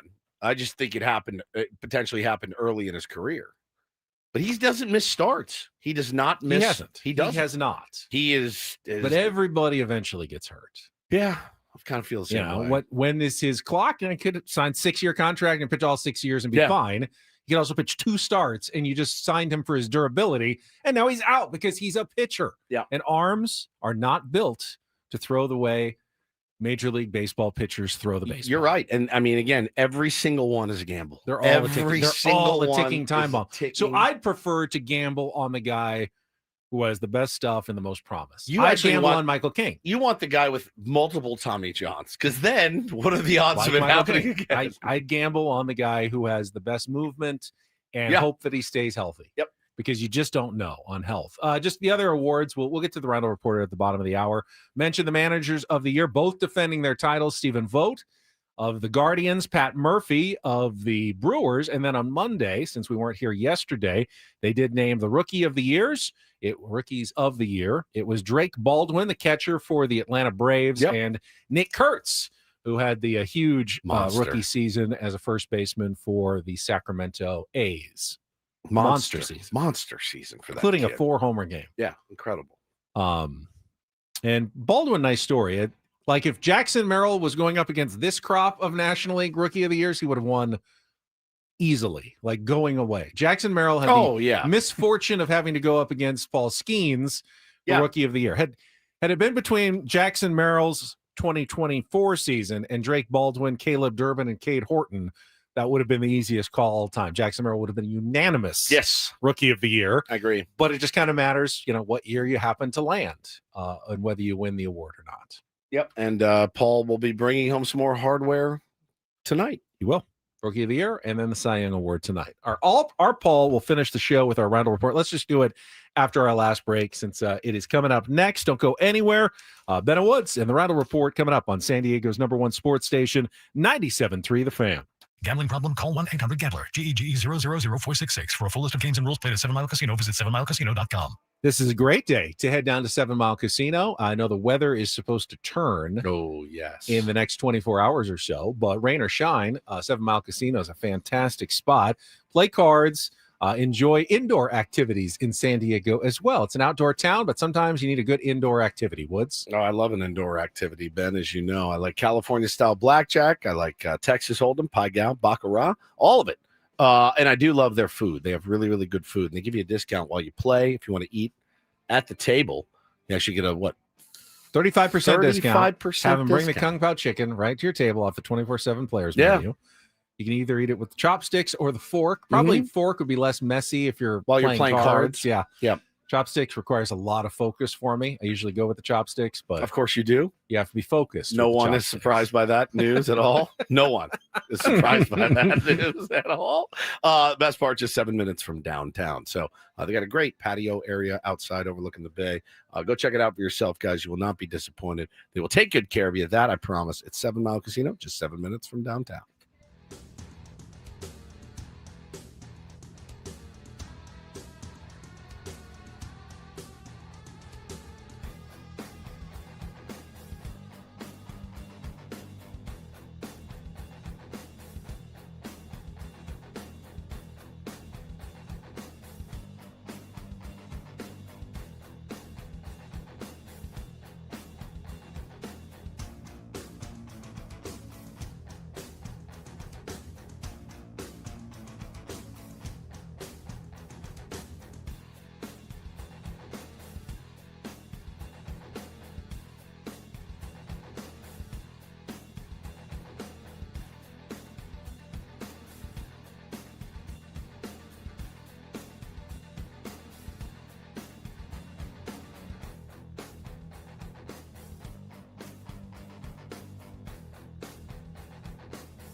Okay, player, this is all yours. This room with this view. This speakeasy with this cocktail. Hey, could you make that too? This spa with this. Ah. And this pool on this roof. This is all for you. The all-new Hamul Casino Resort, now open.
Get a little San Diego State basketball news for you that just came in. The Aztecs have signed one of their top target freshman recruits, Zach White, high school senior, Notre Dame High School in Los Angeles area.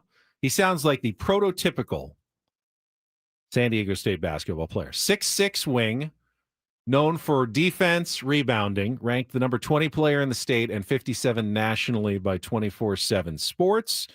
Just a winning player, according to his high school basketball coach. And Notre Dame from Sherman Oaks is one of the top programs in the entire state. He's played with some of the top high school players in the country there. But they said he was kind of the glue guy that turned them into a winning program. Sounds like 45. A Dutcher guy. Winning 45, but sounds like a Dutcher guy through and through. And he picked SDSU over some other big programs like Washington and Cal. And he's going to be an Aztec next year. Good deal. I did see, watched a little college basketball last night. Michigan just barely beat Wake Forest in overtime. Of course, that's the first big game for the Aztecs. A week from Monday, number 6 Michigan at the Players Era Festival in Las Vegas. First, they play Troy on Tuesday at Viejas Arena. Okay. Assuming they win that one, could have a battle of undefeateds in Las Vegas the following week. Also saw Gonzaga trash Creighton.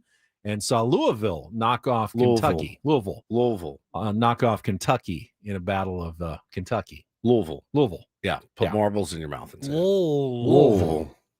You can't say it. You can't do it enough. Like Louisville. That's how they say it. You know, I realized after the fact, we had on Friday, we had Matt Jones, Padres insider and college football radio guy, the guy that broke the Kentucky Craig Stammen man. news. Yeah. He's from Louisville. We Louisville. done a whole, we could have asked him The whole bit. Where did it come from? Like, Hey, how's Louisville? Louisville. All right, everybody in the chat is saying to Ben, let Paulie speak. Ben Let's hates go. Paul. We'll check All right. traffic. We'll finally get to the Rindle Report next here on 97.3 The Fan. From the 855 Get Ross Traffic Center, protecting San Diego after accidents or injury, here's Kelly Danick.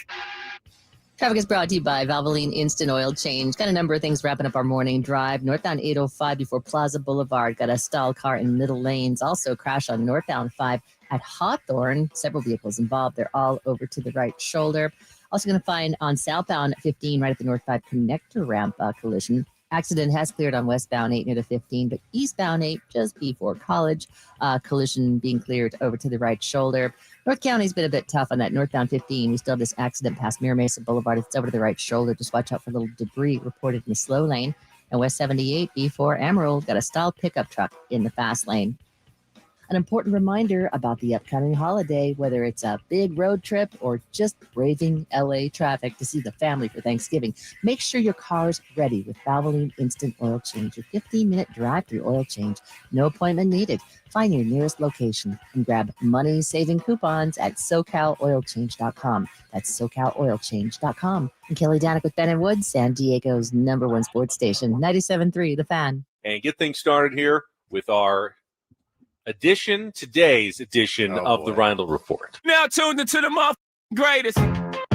Welcome to the Rindle Report with Paul Reindl. Hi, Paul. All right. 2 stories from the world of sports that we haven't gotten to yet. We'll start off in Major League Baseball. And 1 story that you didn't know you needed. Are you laughing, biatch? It's the Reindl Report Hey, Paul, how you doing? Okay, how are you? on 97.3 The Fan. Are you ready to bless the mood? I need some help, please. That was good. Can I get a oh yeah? Oh yeah. All right.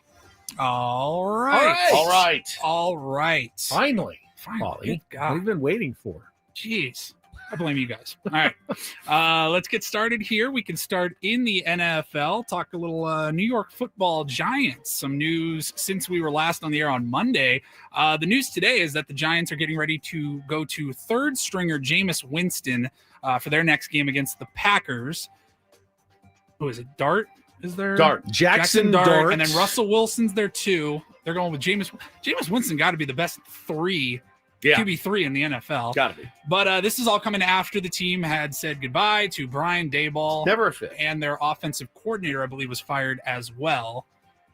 Your guys' thoughts on Brian Daboll being fired, I guess. It was never a fit. It never made sense to me, ever. And I know nothing about the New York football Giants, but I knew that. From the little that I saw, it looked like they actually played pretty hard for him. They were doomed from the beginning. 20, 40, and They 1. blow 2 gigantic leads. I mean, he was getting credit a few weeks ago, and it was like Cam Scatterbo and Jackson Dart. And Here we go. We got some momentum, and then he got both of them hurt. Yeah. Not that it's his fault, but he didn't get them hurt. Well, he kind of got Jackson Dart hurt, leaving him in a blowout game to get his bell rung like 5 times. I don't know. I enjoy the competition between the Giants and the Jets as to which one can be the biggest dumpster fire Well, in it's New York sports. It's the soft media, in New York. The media is so hard in New York. They're so tough. Mets were a dumpster fire at the end of the season. That the Giants are currently 2-8 for the 3rd straight season. It's almost like there's no correlation. And we already had the Jets coach make "Don't do this" today. Yeah.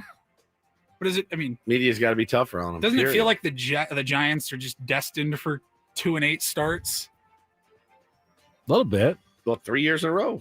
It's fun. It's funny. Like other people will sign Russell Wilson. It might work for a while, but when the Giants sign him, it doesn't work. Somebody said it wasn't a blowout when Dart got hurt. Was it not? Oh, okay. No, that was the Commanders quarterback, Jaden Daniels. He got hurt in a blowout. My bad. Well, there was another firing in professional sports. This one, I don't know if I want to say surprised me. I guess the timing was a little bit surprising. If I told you sometime in the year 2025, Nico Harrison, the GM for the Mavs, was fired, you'd go, well, yeah, it makes sense. He made the worst trade maybe in sports history by sending Luka Doncic to the Lakers. He was then rewarded with the number 1 pick, Cooper Flagg. And just the other day, the Mavericks announced that they have fired Nico Harrison. And this is the headline on ESPN says, amid continued fan angst. So the fans got this. They could not let it go. It does not They also sound were like off to a 3-8 start this year. And the best thing he did in the last year was winning the draft lottery, which is just luck, and getting Cooper Flagg. But he had nothing to do with that. That was he not was smart. the GM when they went to the finals, right? Yeah. Yep. Yeah. I mean, that was just a couple of years ago. Yeah. Took a team to the finals, and then the next season traded Luka.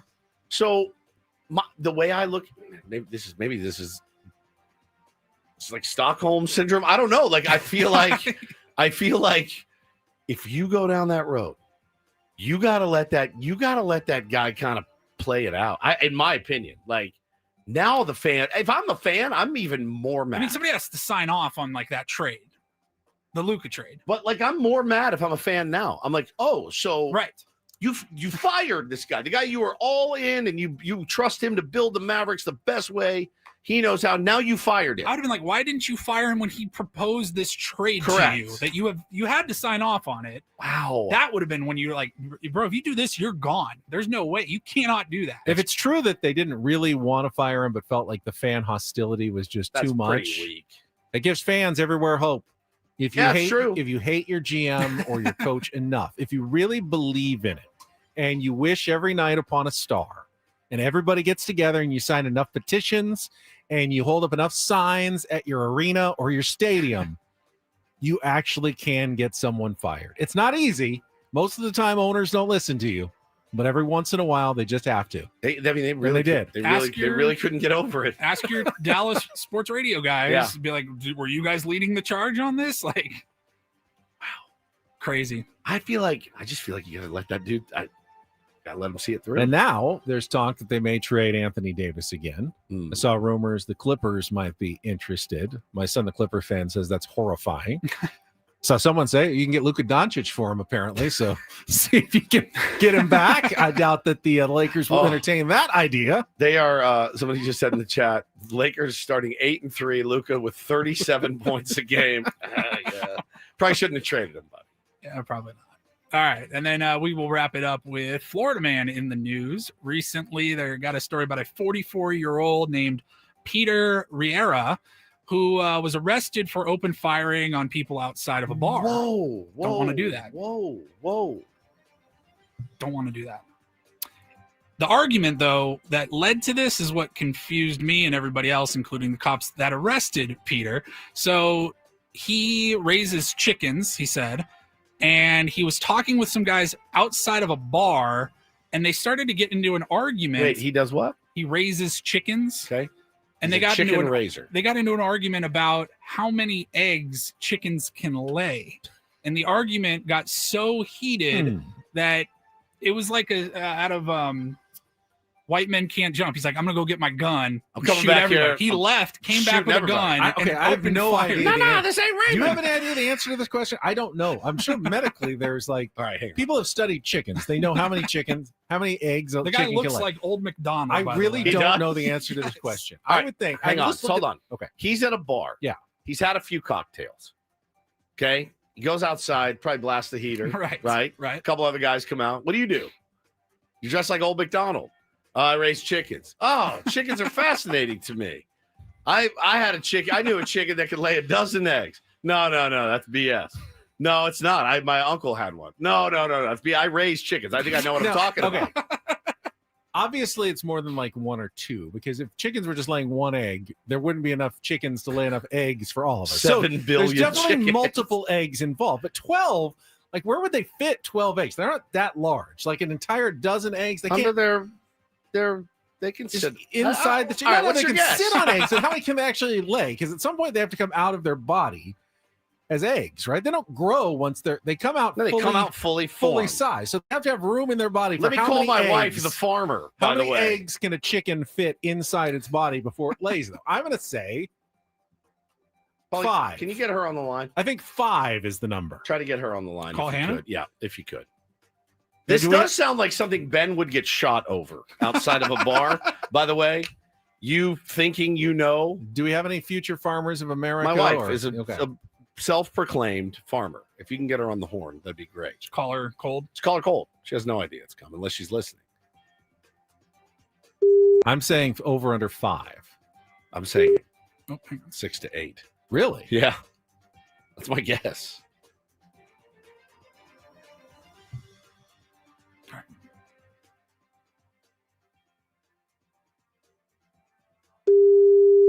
Why does it sound like she's in England? That's how it sounds now. Oh, now it's ringing. It's just confusing. Damn it. All right. Does anyone know the answer? Paulie, do we know the answer? I don't know the answer. I just know that this guy got really mad and opened fire. Now I do know that nobody started shooting at people. Nobody was shot. Nobody got hit. Ask Everyone's AI, fine. how many Don't eggs? ask AI. It's never right. Never. It's never, ever, ever right. I mean, it's the best we've got right now. One per day per hen. Is that right, Heather says? Up to 1 egg per day, yes. For how many days? So Every day? 250 to 300 eggs annually. All right. Okay, this is that confused. I thought maybe like they'd lay 6 or 7, but and then be done and then for be a done while. for like a couple of weeks, and then they lay 6 or 7 more. So they're just making an egg in them every single day. Is there? So, but there needs to be a. No, they're not necessarily fertilized. You actually don't want them fertilized because you want to just eat the unfertilized. How does one egg. grow an egg without? Is there intercourse Well, involved? no, like Hannah grows eggs That's true.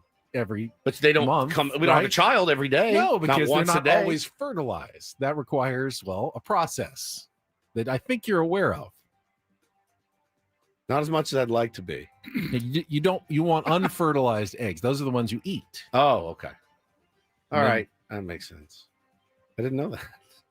I thought you'd get knocked up. You do And six. then they lay the egg. You're Bensplaining chicken sex to me on the radio. So do chickens have intercourse? That's the other thing I want to know. Of course. Yes. When? Well, I mean, In a I don't know. down, it's a down cycle.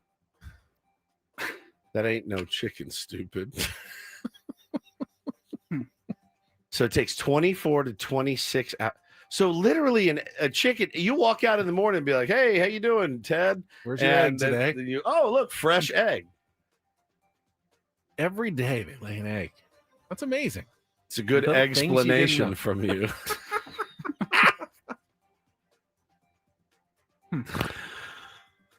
And he got so mad he started shooting people over this. I would have been trying to goad him on. I'm like, nah, come on, I've seen it. I've seen 6 or 7 a day.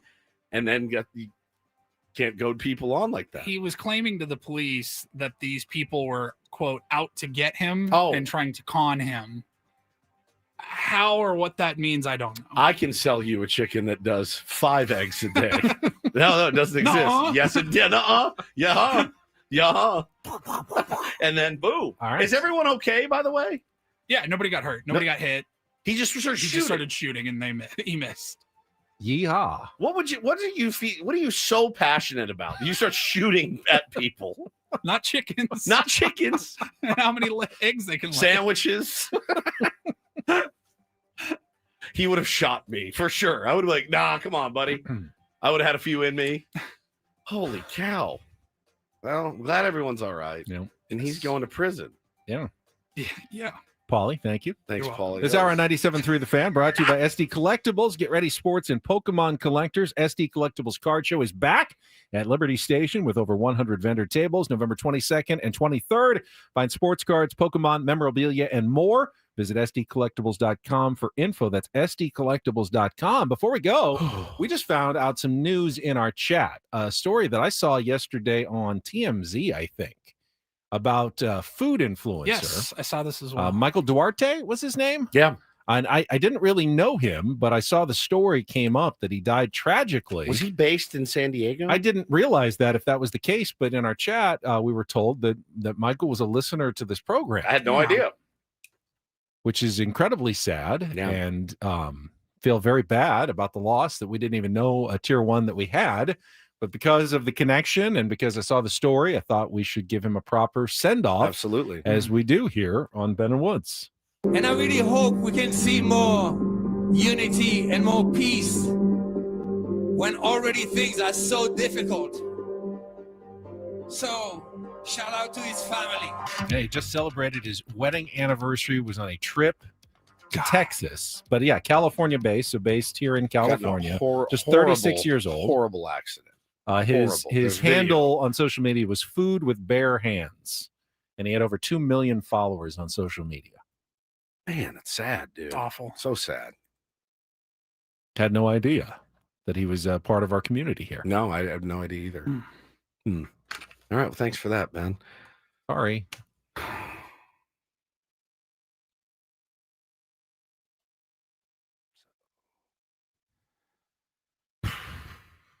I'm so close to a full 4-hour show today. Close. I mean, as close as one can. 30 get. more We seconds. are really just a minute away from being over. Just no way to. I really left us with nowhere to go after that, did I? I needed to stretch that out. No, you another really didn't. That's 30 seconds. We can't I would start a new say- topic here. No, I would say it's a rookie mistake, It but you've was. only been doing this for I have 20 been years. for a while. Thanks again to Craig Stammen, the Padres manager, Yeah, for thank joining us you. earlier. If you missed that, you can go to all of our channels, YouTube, the Odyssey app, and replay the Craig Stammen interview. He was quite delightful. He was as we expected him to be as the new manager of the San Diego Padres. All right, there's the music. We are done. We will be back tomorrow morning at With, 6 a.m. Dogs with Cancer here on Ben and Woods. Coming up. More egg talk on the way. For executive producer Paul Reindl, for Stephen Woods, I'm Ben Higgins. Braden coming up next. Stay tuned. The San Diego's #1 sports station, 97.3 The Fan. So long, everybody.